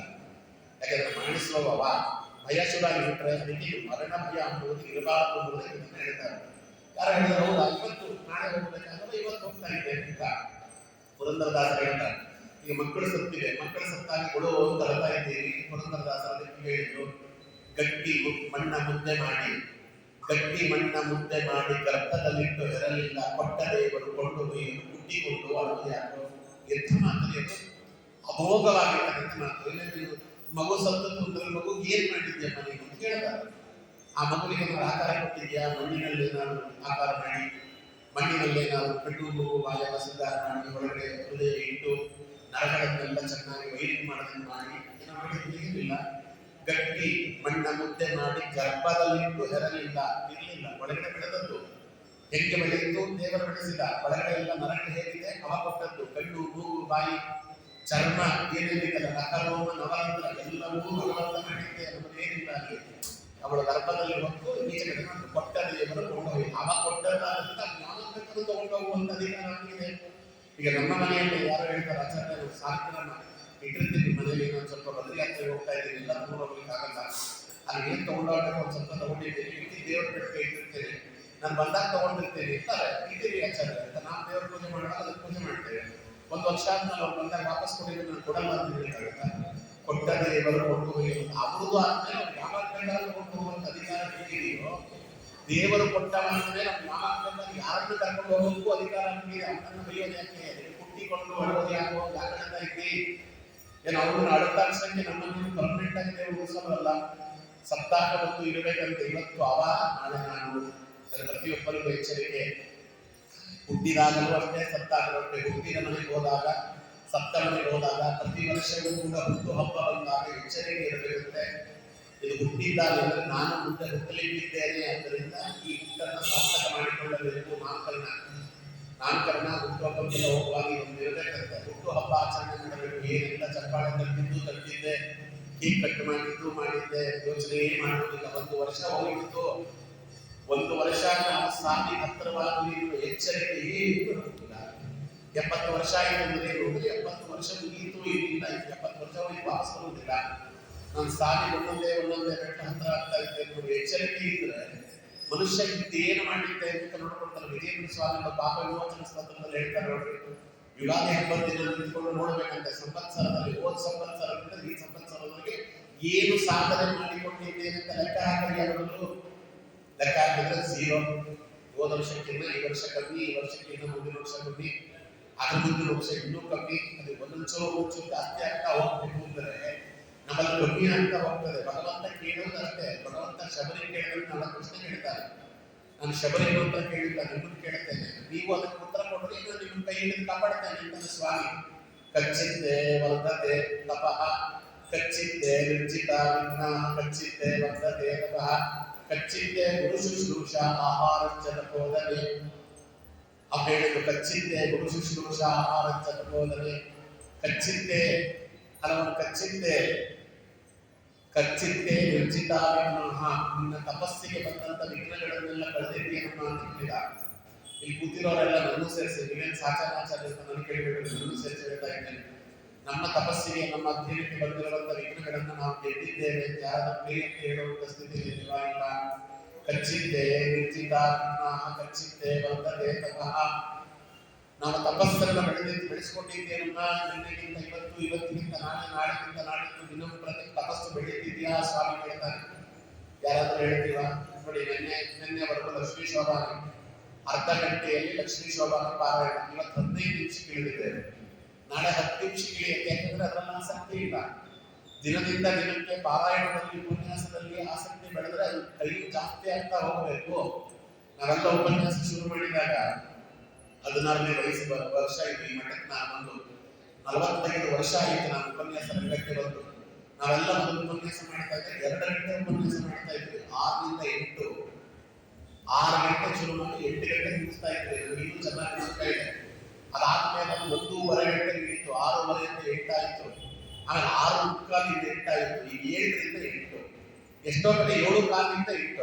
4:15 ನಾವು ಹೇಳ್ಬೇಕಾಚಾರ್ಯ ಎಲ್ಲರೂ ಬೇಜಾರಾಗುತ್ತೆ, ಜಾಸ್ತಿ ಸಾಕು ಸುಮ್ಮನೆ ಎಲ್ಲ ಎದ್ದೋಗ್ತಾರೆ, ನಿಮಗೆ ಬೇಜಾರಾಗುತ್ತೆ. ಅವ್ರು ಎದ್ದೋದ್ರು ಪರವಾಗಿಲ್ಲ.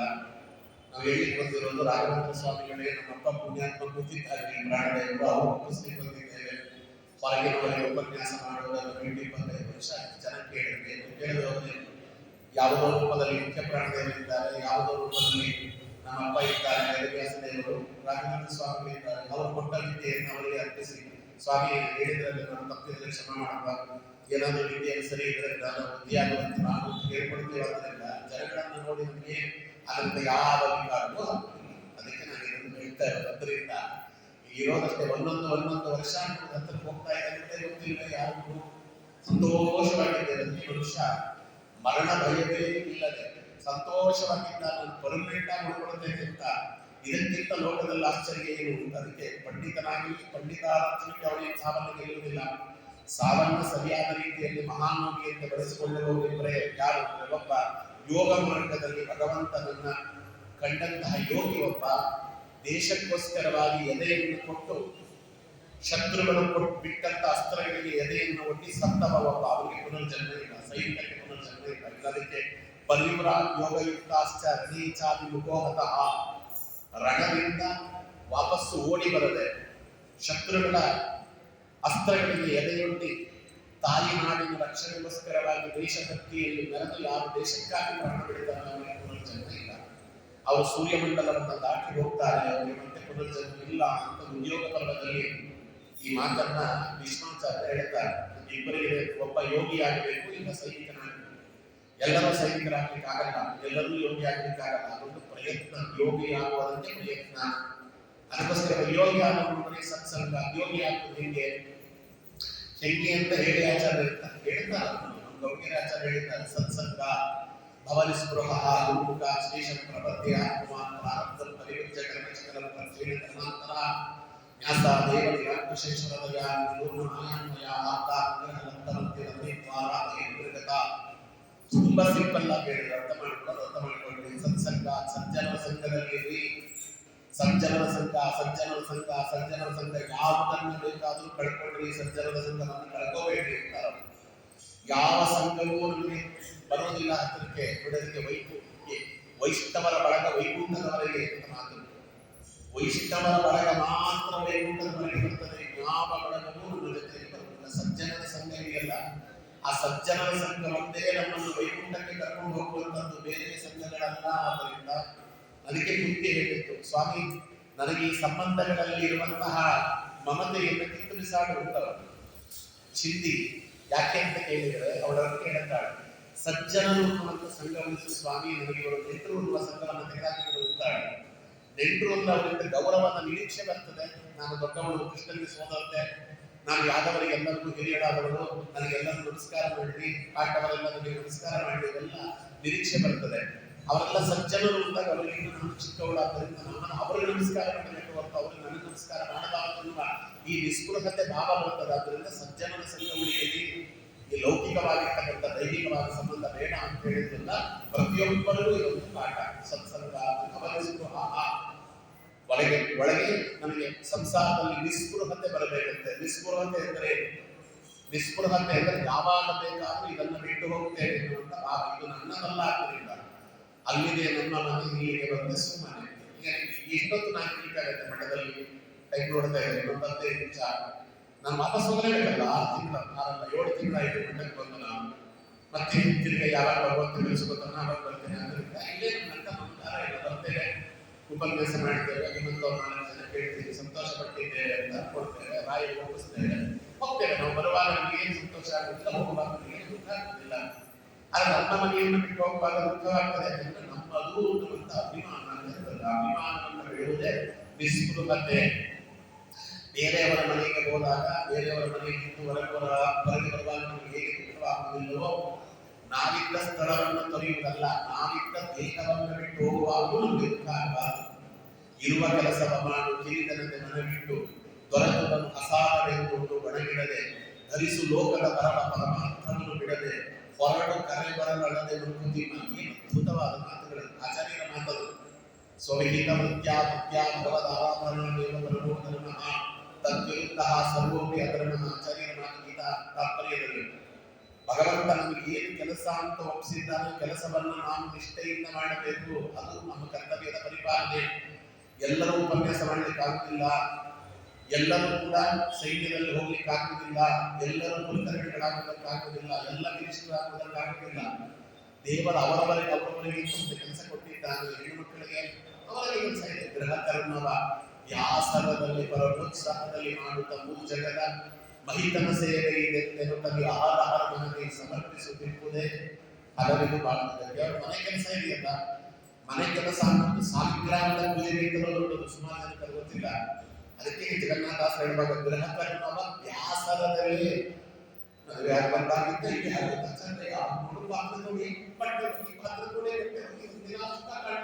ಅಂತ ಬೈಕೋಬೇಡ ಅಂತ. ಮನೆಯ ಕೆಲಸ ಅಂದ್ರೆ ಆತ್ಮನ ಕೆಲಸ ಅಂತ. ಅವರು ಸಾಲಿಗ್ರಾಮದ ಪೂಜಾರಿಗಳನ್ನು ಗಂಡಸರೇನು ಮಾಡ್ತಾರೆ, ಅದಕ್ಕಿಂತ ಹೆಚ್ಚು ಪುಣ್ಯ ಕೊಡುತ್ತಾರೆ ಮನೆ ಕೆಲಸವನ್ನು ಮಾಡಿದರೆ ಹೆಣ್ಣು ಮಕ್ಕಳಿಗೆ. ಇವಾಗ ಮಕ್ಕಳು ಎಲ್ಲ ಹೆಣ್ಣು ಮಕ್ಕಳು ಪುಣ್ಯ ಕರ್ಕೊಂಡಿದ್ದಾರೆ ಅಂದ್ರೆ ಯಾರು ಮನೆ ಕೆಲಸವೇ ಬೇಡ, ಮನೆ ಕೆಲಸಕ್ಕೆಲ್ಲ ಬೇರೆಯವರು ಕಳಿಸ್ತಾ ಇದ್ದಾರೆ. ಅದಕ್ಕೆ ನಮ್ಮ ಇಂದ್ರದೇವರು ಲಕ್ಷ್ಮೀದೇವಿಯನ್ನು ಪ್ರಶ್ನೆ ಮಾಡ್ತಾರೆ. ಇಂದ್ರ ಲಕ್ಷ್ಮಿ ಸಂವಾದ ಇದೆ ಮಹಾಭಾರತದಲ್ಲಿ. ನೀವು ಯಾರ ಮನೆಯಲ್ಲಿ ಇರ್ತೀಯಮ್ಮ ಅಂತ ಅವ್ರು ಕೇಳಿದಾಗ ಕೊಲ್ಲಾಪುರದ ಲಕ್ಷ್ಮಿ ಇಂದ್ರದೇವರಿಗೆ ಹೇಳ್ತಾರೆ, ಯಾವ ಮನೆಯಲ್ಲಿ ಹೆಣ್ಣು ಮಗಳು ತನ್ನ ಗೃಹ ಕರ್ಮದಲ್ಲಿ ನಿರತವಾಗಿರ್ತಾಳೋ ಅವರ ಮನೆಯಲ್ಲಿ ನಾವಿರ್ತೇವೆ. ಪುರಂದರದಾಸರನ್ನು ಕರ್ಣೀಕರಿಸಿದರು. ಅಡಿಯನ್ನದೆ ನುಡಿಯನ್ನದೆ ಹಗಲೆನ್ನದೆ ಇರುಳೆನ್ನದೆ ಮನೆಗಾಗಿ ಹಗಲು ಇರುಳು ದುಡಿಯುವವಳ ಸಿರಿಗುಡಿಯ ಮೇಲೆ ನೆಲೆಸಿರುತ್ತದೆ ಕೇಳು ಎಲೆವಿಪ್ರ. ಸತ್ಯವನ್ನೇ ನುಡಿಯುವೆನು ವಿಚಿಪ್ರನಿ ಕೇಳಿದನು, ಒಲೆಗುಪ್ಪೆಯ ನಡುವೆ ಸ್ಥಿರವಾಗಿ ನೆಲೆಸಿದ್ದೆ. ಪುರಂದರದಾಸ ಮಾತು ಒಲೆಗುಪ್ಪೆ ಹಿಂದಿನ ಕಾಲದಲ್ಲಿ ಆ 3 ಇರ್ತಿತ್ತು ನೋಡ್ರಿ, ಒಲೆ ಪಾತ್ರೆ ಇಡ್ಲಿಕ್ಕೆ ಅಂತ. ಅಲ್ಲಿ ಸ್ಥಿರವಾಗಿ ಇರ್ತಿದ್ದಂತೆ ಲಕ್ಷ್ಮೀದೇವಿ. ಬೆಳಗ್ಗೆ ಎದ್ದ ತಕ್ಷಣ ಯಾರ ಮನೆಯಲ್ಲಿ ಪಾಕಾಗ್ನಿಯನ್ನು ಉಜ್ವಲಿತವಾಗ್ತದೋ 2 ಅಗ್ನಿ ಉರಿಬೇಕಲ್ಲ, ದೇವರ ಮುಂದೆ ಒಂದು ದೀಪ ಉರಿಬೇಕು, ಅಡಿಗೆ ಮನೆಯಲ್ಲಿ ಪಾಕಾಗ್ನಿ ಉರಿಬೇಕು. 2 ಅಗ್ನಿಗಳು ಸ್ಥಿರವಾಗಿ ಯಾರ ಮನೆಯಲ್ಲಿ ಉರಿತವೋ ಯಜ್ಞಗಿನ್ನ ಅಗ್ನಿ ಎಲ್ಲ ಸ್ವಲ್ಪ ದೂರ ಉಳಿತು ಬಿಟ್ಟರೆ ಅದೆಲ್ಲ ದೂರ ಆಗಿಬಿಟ್ಟು ಅಟ್ಲೀಸ್ಟ್ ದೇವರ ಮನೆಯಲ್ಲಿ ಒಂದು ನಂದಾದೀಪ ಉರಿಯಬೇಕು, ಅಡಿಗೆ ಮನೆಯಲ್ಲಿ ಪಾಕಾಗ್ನಿ ಉರಿಬೇಕು. ಯಾರ ಮನೆಯಲ್ಲಿ 2 ಅಗ್ನಿ ಉರಿಯುತ್ತದೆ ಆ ಮನೆಯಲ್ಲಿ ನಾನು ಸ್ಥಿರವಾಗಿ ನಿಲ್ತೇನೆ ಅಂತ ಲಕ್ಷ್ಮಿ. ಇವತ್ತು ನಮ್ಮ ಮನೆಯಲ್ಲಿ ಯಾಕೆ ಲಕ್ಷ್ಮಿ ಇಲ್ಲ ಅಂದ್ರೆ ದೇವರ ಮನೆಯಲ್ಲಿ ನಂದಾದೀಪ ಇಲ್ಲ, ದೇವರ ಮನೆಯಲ್ಲಿ ಇಲ್ಲಲ್ಲ. ಎಷ್ಟೋ ಅಪಾರ್ಟ್ಮೆಂಟ್ ನಮ್ಮನ್ನು ಕರ್ಕೊಂಡು ಹೋಗ್ತಾರೆ. ನಾನು ಗೃಹಪಾಠ ಪೂಜೆಗೆ ಹೋಗ್ತೇನೆ, ಕರ್ಕೊಂಡು ಹೋಗ್ತಾರೆ. ಮತ್ತಿಗೆರೆ ಮಠದಿಂದ ಎಷ್ಟು ಮನೆಗಳು ಹೋದ್ರೆ ದೇವರ ಮನೆ ಇಲ್ಲ ಆಚಾರ್ಯ. ಯಾಕೆಂದ್ರೆ ಅಪಾರ್ಟ್ಮೆಂಟ್ ಆದ್ರೆ ದೇವರ ಮನೆ ಇರಬಾರ್ದ? ದೇವರು ನಮಗೆ ಮನೆ ಕೊಟ್ಟಿದ್ದಾನೆ ಅವನು ಒಂದು ಗೂಡು ಕೊಡೋದು ಬೇಡವಾ? ಈಗ ಅವನಿಗೆ ಪಕ್ಕಕ್ಕೆ ಹಾಕಿಬಿಟ್ರೆ ನಾಯಿಗೆ ಒಂದು ಗೂಡು ಕೊಟ್ಟಿದ್ದಾರೆ, ತಾಯಿಗೆ ಇಬ್ಬರಿಗೆ ನಮ್ಮಲ್ಲಿ ಜಾಗ ಇಲ್ಲ. ಕಲಿಯುಗದಲ್ಲಿ ಒಂದು ತಾಯಿಗೆ ಜಾಗ ಇಲ್ಲ, ದೇವರಿಗೆ ಜಾಗ ಇಲ್ಲ. ನಾಯಿಗೆ ಒಂದು ರೂಮು, ಎಲ್ಲದಕ್ಕೂ ವೆಹಿಕಲ್ ಇಡ್ಲಿಕ್ಕೆ ಒಂದು ಶೆಡ್, ಕೆಳಗಡೆ ಪಾರ್ಕಿಂಗ್ ಏರಿಯಾ, ಎಲ್ಲವನ್ನ ಚೆನ್ನಾಗಿ ನೋಡ್ಕೊತಾರೆ. ಮನುಷ್ಯ ಹೆತ್ತ ತಾಯಿಯಿಂದ ಬಿಟ್ಟಿರ್ತಾನೆ, ಜನ್ಮ ಕೊಟ್ಟಂತ ದೇವರನ್ನು ಬಿಟ್ಟಿರ್ತಾನೆ. ತಾಯಿಯಿಂದ ತಂದೆನ ಸೇರಿಸ್ಕೊಳ್ಬೇಕಂತ ಇದು ಮುರಿದೋಯ್ತು. ಇವರಿಬ್ಬರನ್ನು ಯಾವಾಗ ಬರೀತೀವಿ? ಭಗವಂತ ಮುಂದೆ ಯಾಕೆ ಮನುಷ್ಯ ಜನ್ಮ ಕೊಡ್ತಾರೆ? ಯಾರಿಗೆ ಕೃತಜ್ಞತೆ ಇಲ್ಲ ಭಗವಂತ ಅವರಿಗೆ ಮನುಷ್ಯ ಜನ್ಮವನ್ನು ಕೊಡುವುದಿಲ್ಲಲ್ಲ. ಕೃತಜ್ಞತೆ ಇದ್ದವನಿಗೆ ಮಾತ್ರ ಮನುಷ್ಯ ಜನ್ಮ ಬರುವುದಿಲ್ಲ ಅಂತ ಬರುವುದಿಲ್ಲ. ದೇವರಂತಾನೆ ಕೊಟ್ಟಿದ್ದ ನಮಗೆ ದುರುಪಯೋಗ ಪಡಿಸ್ಕೊಂಡಿದ್ದೇವೆ, ಮುಂದೆ ಕೊಡುವುದಿಲ್ಲ. ಏನ್ ಮಾಡ್ತೀವಿ? ಷಷ್ಠಿ ಕೋಟಿ ವರ್ಷಾಣಿ ಮಾತನ್ನು ಕೇಳಿದ್ರೆ, ಷಷ್ಠಿ ಕೋಟಿ ವರ್ಷಾಣಿ ಹೀಗೆ ಮಲಮೂತ್ರವತ್ತೆ 66,000 ಕೋಟಿ ವರ್ಷಗಳ ಕಾಲ ಮಲಮೂತ್ರದಲ್ಲಿ ಕೀಟ ಮಾಡಾಕಿಬಿಡ್ತು ಸ್ವಾಮಿ. ಅವನು ಕೊಟ್ಟ ಜನ್ಮ ಹಾಳು ಮಾಡಿಕೊಂಡ್ರೆ ಭಯವೇ ಇಲ್ಲ, ಭಯವೇ ಇಲ್ಲ. ಅದಕ್ಕೋಸ್ಕರ ಮರಣ ಭಯ ಇಲ್ಲದೆ ಇರುವುದು ಒಳ್ಳೆಯದು, ಒಳ್ಳೆಯವರಿಗೆ. ಅದು ವ್ಯತಿರಿಕ್ತವಾಗಿ ಭಯವೇ ಇಲ್ಲ ನಮಗೆ. ಯಾಕಂದ್ರೆ ಸಾಹಿತ್ಯ ಎನ್ನುವ ಭಯ ಇದ್ದರಲ್ವಾ ಪುಣ್ಯ ಕೆಲಸಗಳನ್ನು ಮಾಡುವುದು? ಸಾಹಿತ್ಯ ಎನ್ನುವ ಭಯವೇ ಇಲ್ವಲ್ಲ. ನಮ್ಮ ಗುರುಗಳೇ ಹೇಳೋರು, ಯಾರು ಅಂತ 98 ವರ್ಷದ ಬದುಕರಿಗೆ ರೋಗ ಹಿಡಿತಿತ್ತಂತೆ. ಡಾಕ್ಟರ್ ಬಂದು ಹೇಳಿದ್ರಂತೆ, ಇದು ರೋಗ ಅಪ್ಪ, ಇದು ರೋಗ ಅಲ್ಲ, ರೋಗಕ್ಕಾಗಿ ಔಷಧಿ ಕೊಡ್ಬೋದು, ಇದು ಸಾವು, ನೀವು ಹೋಗಿಬಿಡ್ತಾರೆ, 15 ನಿಮಿಷ ಇದೆ ಕಳಿಸಿ. ಅದಕ್ಕೋಸ್ಕರ ಯಾರು ಏನು ಹೇಳಿದ್ರೆ ಕೇಳ್ಕೊಳ್ಳಿ, ಅಂತಿಮ ಸಂದೇಶ ಏನಾದರೂ ಕೇಳಿ. ಇವರೆಲ್ಲ ಮಕ್ಕಳು ಹೋದರು ಅಪ್ಪನ ಕಂಪಾನಿ 15-20 ನಿಮಿಷದಲ್ಲಿ ಹೋಗಿಬಿಡ್ತೀಯಂತೆ. ಡಾಕ್ಟರ್ ಹೇಳಿದ್ದಾರೆ, ಅದಕ್ಕೆ ನೀನು ಅಂತಿಮ ಸಂದೇಶ ಕೊನೆಯದಾಗಿ ಏನಾದರೂ ಹೇಳೋದಿದ್ರೆ ಹೇಳ್ಬಿಡು. ನೀನು ಹೆಂಗೆ ಹೇಳ್ತೀವಿ ನಾವು ನಡ್ಕೊತೇವೆ ಅಂತ ಹೇಳಿದ್ರೆ ಹುಡುಗ ಏನು ಹೇಳಿದಂತ ಅಂತಿಮ ಸಂದೇಶ, ಈ ಡಾಕ್ಟರ್ ಸರಿ ಇಲ್ಲ, ಬೇರೆ ಡಾಕ್ಟರ್ ಕರ್ಕೊಂಡು ಅಂತ. ಅವ್ರು ಬೇರೆ ಡಾಕ್ಟರ್ ಕರ್ಕೊಂಡು ಬಂದರು. ಡಾಕ್ಟರ್ ಏನಾರು ಮಾಡಬೇಕು, ಅವ್ನು ತಾನೇ ಏನು ಮಾಡಲಿಕ್ಕಾಗ್ತದೆ? ಅವನು ಸ್ವಲ್ಪ ಬುದ್ಧಿವಂತ, ಅವನು ಯಕ್ಷ ಪ್ರಶ್ನೆ ಎಲ್ಲ ಕೇಳಿದ್ದ ಅಂತ ಕಾಣ್ತದೆ. ಡಾಕ್ಟರ್ ಅವನಿಂದ 2 ಮಾತ್ರೆ ಕೊಡ್ತೇನೆ, ಒಂದು ಮಾತ್ರೆ ಈ ಕೊಡು, ಅಪ್ಪಿತಪ್ಪಿ ಬೆಳಗ್ಗೆ ಎದ್ರೆ ಇನ್ನೊಂದು ಕೊಡು ಅಂತ. ಅವನು ಹೇಳೋದಿಲ್ಲ ಅಂತ ಗೊತ್ತಿದೆ. ಮತ್ತೆ ಸಾಯುವ ಸಮಯದಲ್ಲೂ ಬದುಕಬೇಕು ಅನ್ನೋ ಆಸೆ ಹೋಗುವುದಿಲ್ಲ. ಜೀವಿತಾಶ ಧನಾಶ 2 ಆಸೆ ಹೋಗುವುದಿಲ್ಲ ಅಂತ ಮನುಷ್ಯನಿಗೆ. ಬದುಕಬೇಕು ಅನ್ನೋ ಆಸೆ, ಹಣ ಮಾಡಬೇಕು ಅನ್ನೋ ಆಸೆ 2 ಹೋಗುವುದಿಲ್ಲ. ಇದೇ ಮಟ್ಟದಲ್ಲಿ ನಾನು ಬರುವಾಗ ಇಲ್ಲ. ಈಗ ಒಬ್ಬರಿಗೆ ಪ್ರತಿ ಸತಿ ಬರೋದರಿಗೆ 5 ವರ್ಷದಿಂದ ಅವ್ರು ಕೇಳಿ 96 ವರ್ಷ ಅವರಿಗೆ ಹೆಸರುಬೇಡ. 4 ಕಾಲೇಜಲ್ಲಿ ಗೆಸ್ಟ್ ಲೆಕ್ಚರ್ ಆಗುವುದು, ಇಂಗ್ಲಿಷ್ ಪ್ರೊಫೆಸರ್ ಗೆಸ್ಟ್ ಲೆಕ್ಚರ್ ಆಗಿ ಹೋಗೋರು. ಅವ್ರು ನಾನು ಕೇಳಿದೆ, ಎಲ್ಲ ಸ್ವಾಮಿ 96 ಆಯಿತು, ಇನ್ನೊಂದು ಒಂದು ಸ್ವಲ್ಪ ಸಾಧನೆ ಮಾಡ್ಕೋಬೇಕು ಅಂತ ನಿಮ್ಗೆ ಅನಿಸ್ತಾ ಇಲ್ಲ? ಇನ್ನಾದ್ರೂ ಒಂದಷ್ಟು ಮಠವಾಗಿ ಬರಬೇಕು, ರಾಜಸೇವೆ ಮಾಡಬೇಕು, ಶಾಸ್ತ್ರಾಧ್ಯಯನ ಮಾಡಬೇಕು. ಅವ್ರೇನು ಹೇಳೋರು ಗೊತ್ತಾ? ದುಡಿಯೋ ಟೈಮ್ ದುಡ್ಬೇಕು ಆಚಾರ್ಯ, ಮುಂದೆ ಚೆನ್ನಾಗಿರ್ಬೋದಲ್ಲ. ಮುಂದೆ ಯಾವಾಗ ಚೆನ್ನಾಗಿರ್ಬೋದು? 96 ಆಯ್ತು, 97ಕ್ಕೆ ಹೋಗ್ಬಿಟ್ರು. 1 ವರ್ಷಕ್ಕೆ ಹೋಗ್ಬಿಟ್ರು. ಇವತ್ತು ಅವ್ರ ಆಸ್ತಿ ಮಕ್ಕಳಿಂದ ಕೂತಿದ್ದಾರೆ.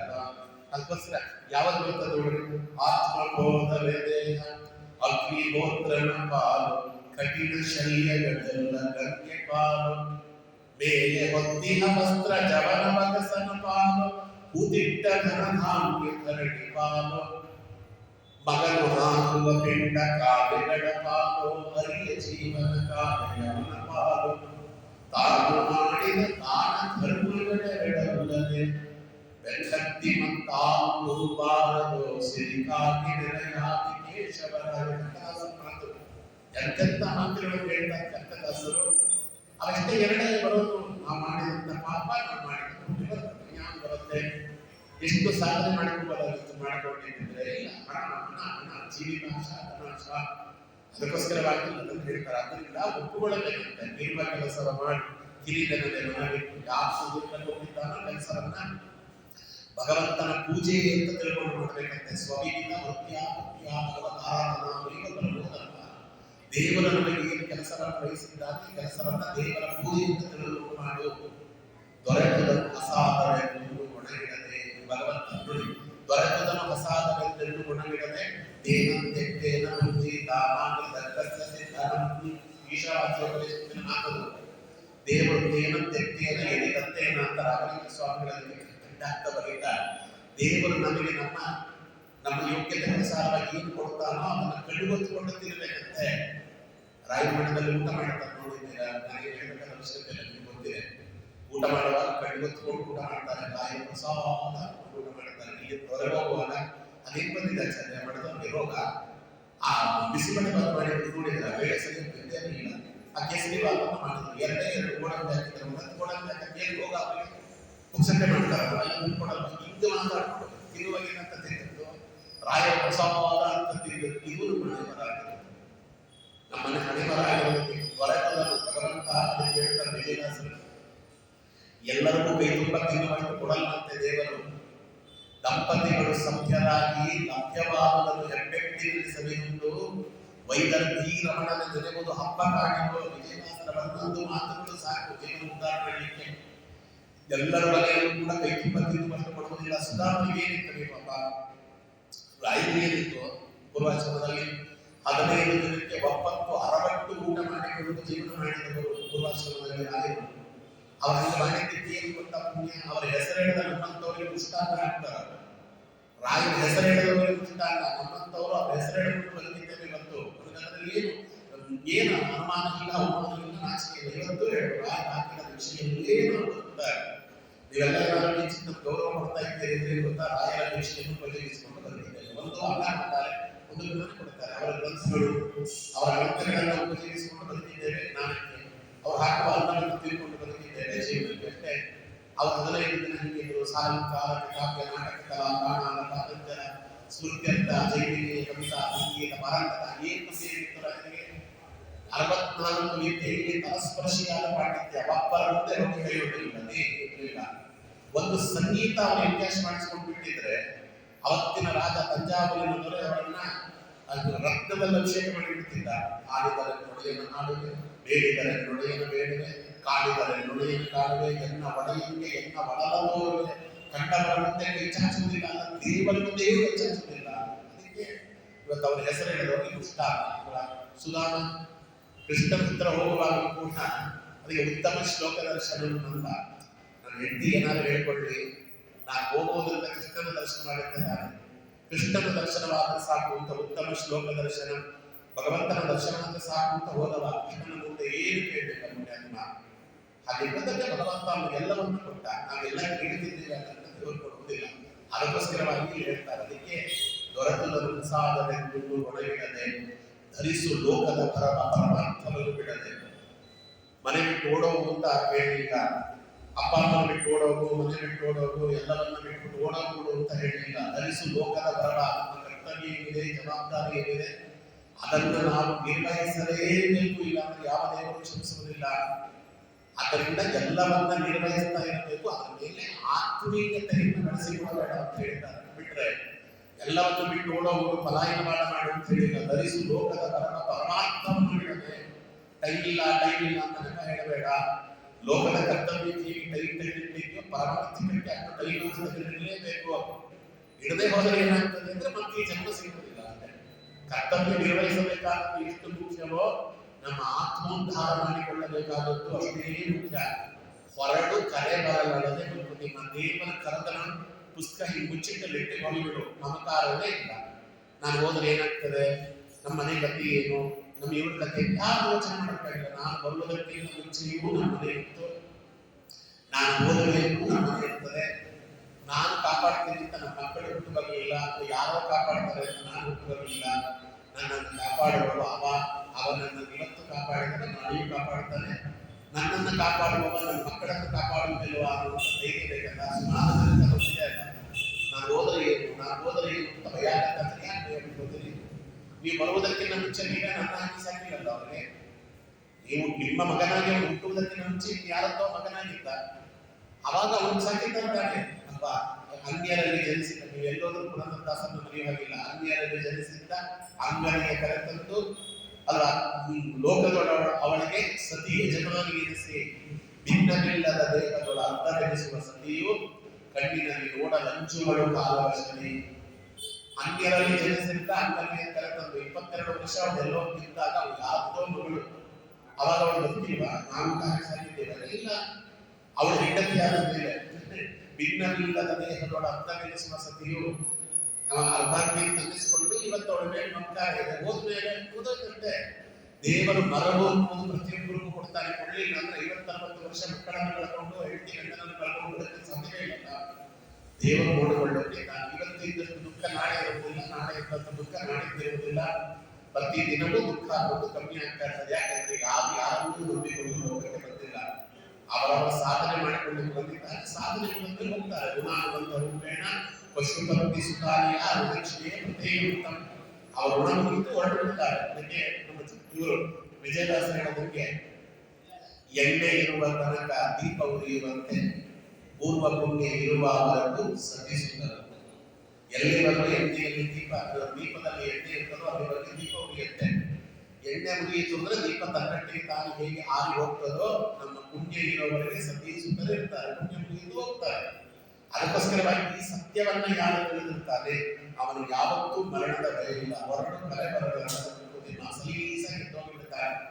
ಯಾರಾದರೂ ಸಾಯುವನ್ನು ದುಃಖಪಟ್ಟು ದ್ರೋಣಾಚಾರ್ಯ ಅದರ ಮಧ್ಯದಲ್ಲಿ ಹೇಳಿದ್ರು ಅವರಿಗೆ ಅಶ್ವತ್ಥಾಮ ಹತಃ ಅನ್ನುವ ಸುದ್ದಿ ಟಿವಿಯಿಂದ ತಕ್ಷಣ ನಾನು ದೇಹ ಬಿಡುತ್ತೇನೆ. ಎಷ್ಟು ಚೆನ್ನಾಗಿದೆ ಹೇಳ್ಬಿಟ್ಟು ನೋಡ್ರಿ. ವಿಶೇಷವದಯ ಮಾಯಾಮಯ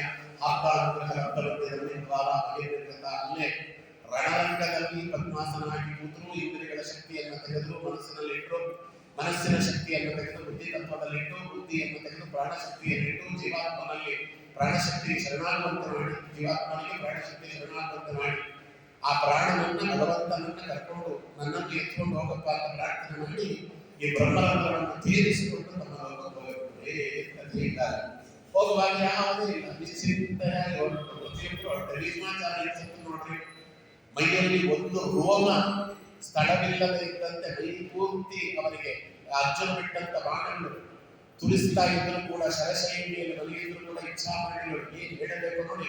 ಅವ್ರು ಬದುಕಿದ್ರು. ಯಾಕೆ ಬದುಕಿದ್ರು ಅಂದ್ರೆ ಅವ್ರ ಕೆಲಸ ಮುಗಿದಿಲ್ಲ. ಇನ್ನ ದ್ರೋಣಾಚಾರ್ಯ ಕೆಲಸ ಮುಗಿದು, ವಿಷ್ಣುವಾಚಾರ್ಯ ಕೆಲಸ ಇನ್ನುಗಿದೆ. ಅನುಶಾಸನಿಕ ಪರವಾಗಿ ಇಡಬೇಕು, ಶಾಂತಿ ಪರವಾಗಿ ಇಡಬೇಕು, ವಿಷ್ಣು ಸಹಸ್ರನಾಮವನ್ನು ಜಗತ್ತಿಗೆ ಕೊಡಬೇಕು.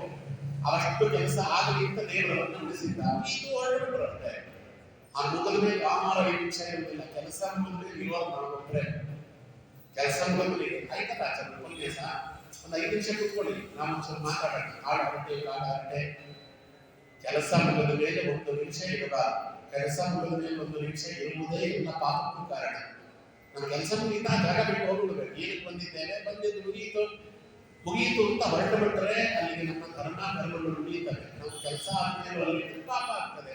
ಅದಕ್ಕೆ ದೇವರು ಒಳ್ಳೆಯವರನ್ನು ಅವರು ಕೆಲಸ ಮುಗಿದ ಮೇಲೆ ಇರಿಸೋದಿಲ್ಲ, ಕರ್ಕೊಂಡು ಅವ್ರಿಗೆ ಬಿಡ್ತಾರೆ ಸ್ವಾಮಿ. ಅದನ್ನೇ ಹೇಳ್ತಾರೆ. ಅದಕ್ಕೋಸ್ಕರವಾಗಿ ಅವರಿಗೆ ಮರಣದ ಭಯವೇ ಇರುವುದಿಲ್ಲ. ಮರಣ ಅನ್ನೋದು ಪ್ರತಿಯೊಬ್ಬರಿಗೂ ಇದೆ. ಮರಣ ಅನ್ನೋದು ಪ್ರತಿಯೊಬ್ಬರಿಗೂ ಇದೆ. ಮರಣ ಅನ್ನೋದನ್ನು ತಪ್ಪಿಸಿಕೊಳ್ಳಿಕ್ಕೆ ಆಗುವುದಿಲ್ಲ. ಅದರಿಂದ ದೇಹದಿಂದ ಎಂಟುಗೆ ದೇಹ ಹೋಮಗಳ 8 ಕೋಟಿಯೋ ಕೀಲ್ಗಳ 68 ಮಾಂಸಗಳಿಂದ ಮಾಡಿದ ಮನೆ ಮಾಡಿ ನೆಂಟ ನೀರು ತಗಲಿನೊಡೆ ಒಳ ಹೆಂಟೆಯಲ್ಲಿ ಮುಚ್ಚುವರು ದೇಹಗಳುಂಟೆ ಬರುಷಾತ ರಕ್ಷಿಸುವ ನಮ್ಮ ಎಂಥ ಮಾತು. ಮಣ್ಣು ಮಣ್ಣಿ ಕುದಿಸಲದರಳಿ ಮಣ್ಣು ಬೊಬ್ಬೆಗಳಾಗಿ ರಂಜಿಸಿ, ಮಣ್ಣಿನ ಆಹಾರದಲ್ಲಿ ಜೀವವ ಕೊರೆದು ಉಪಚರಿಸಿ, ಮಣ್ಣಿನಿಂದಲೇ ಬಂದ ದೇಹವ ಮಣ್ಣು ಮೂಡಿಸಬೇಡ, ಜ್ಞಾನದ ಕಣ್ಣ ದೃಷ್ಟಿಯಲ್ಲಿದ್ದು ರಕ್ಷಿಸೋ ನಮ್ಮ ಮನವಲ್ಲ. ಎಂತೆಂಥ ಮಾತುಗಳು ಕಟ್ಟಿದಾಸ ಹರಿವಂತಿಸಾರ. ಜ್ಞಾನದ ಕಣ್ಣ ದೃಷ್ಟಿಯಲ್ಲಿದ್ದು ರಕ್ಷಿಸೋ ನಮ್ಮ ಮನವಲ್ಲ. ಮಣ್ಣಿನಲ್ಲಿ ಬಂದಿದ್ದೇವೆ ಅಂತ ಮಣ್ಣು ಮೂಡಿಸಿಬಿಡಬೇಡ ಸ್ವಾಮಿ. ನಮಗೆ ಸಾವಿನ ಭಯವಿಲ್ಲ. ಸಾಧನೆ ಮಾಡಿಕೊಳ್ಳದೆ ಸಾಯಬಾರದು. ಸತ್ತ ಮೇಲೆ ಸದ್ಗತಿ ಆಗಬೇಕು. ಸಾಧನೆ ಮಾಡಿಕೊಳ್ಳಬಾರದೆ ಸಾಯಬಾರದು. ಎರಡರ ಭಯ ಇರಬೇಕು. ಮರಣದ ಭಯ ಅಲ್ಲ ಅನ್ನೋದನ್ನು ಹೇಳಿ ಧರ್ಮರಾಜ ಹೇಳಿದ. ಅದನ್ನು ನೋಡಿದ್ದೇವೆ. ಹಾಗೆ ಸತ್ಬ್ರಾಹ್ಮಣರಲ್ಲಿ ಯಾವ ತ್ಯಾಗದ ಬುದ್ಧಿ ಇರ್ತದೆ ಅಂತ ನಾಳೆ ಪ್ರಶ್ನೆ ನಿವೇಶ ಅಸತಾಂಬ. ತ್ಯಾಗದ ಬುದ್ಧಿಯಲ್ಲಿ ಒಳ್ಳೆಯ ತ್ಯಾಗ, ಕೆಟ್ಟ ತ್ಯಾಗ ಆಗ್ತಿದೆ. ಒಳ್ಳೆ ತ್ಯಾಗ ಅಂದ್ರೆ ಏನು, ಕೆಟ್ಟ ತ್ಯಾಗ ಅಂದ್ರೆ ಏನು? ಬ್ರಹ್ಮಜ್ಞಾನಿಗಳಲ್ಲಿ ಒಳ್ಳೆ ತ್ಯಾಗ ಇರ್ತದೆ ಅಂತ ಹೇಳಿದಾಚಾರ್ಯ. ಒಳ್ಳೆ ತ್ಯಾಗ ಅಂದ್ರೆ ಏನು, ಕೆಟ್ಟ ತ್ಯಾಗ ಅಂದ್ರೆ ಏನು ಅನ್ನೋದನ್ನ ಅವ ಏನ್ ಹೇಳ್ತಾರೆ ನಾಳೆ ನೋಡೋಣ ಅಂತ ಹೇಳ್ತಾ ಇವತ್ತಿನ ಉಪನ್ಯಾಸಕ್ಕೆ ಸರ್ವೇಶ್ವರ ಪ್ರೇರಣೆಯನ್ನ ಶ್ರೀ ಪ್ರಾಣಪತಿಯಂತಹ ಯದ ವೋಚ ಪ್ರಿಯತಾ ಶ್ರೀ ಕೃಷ್ಣ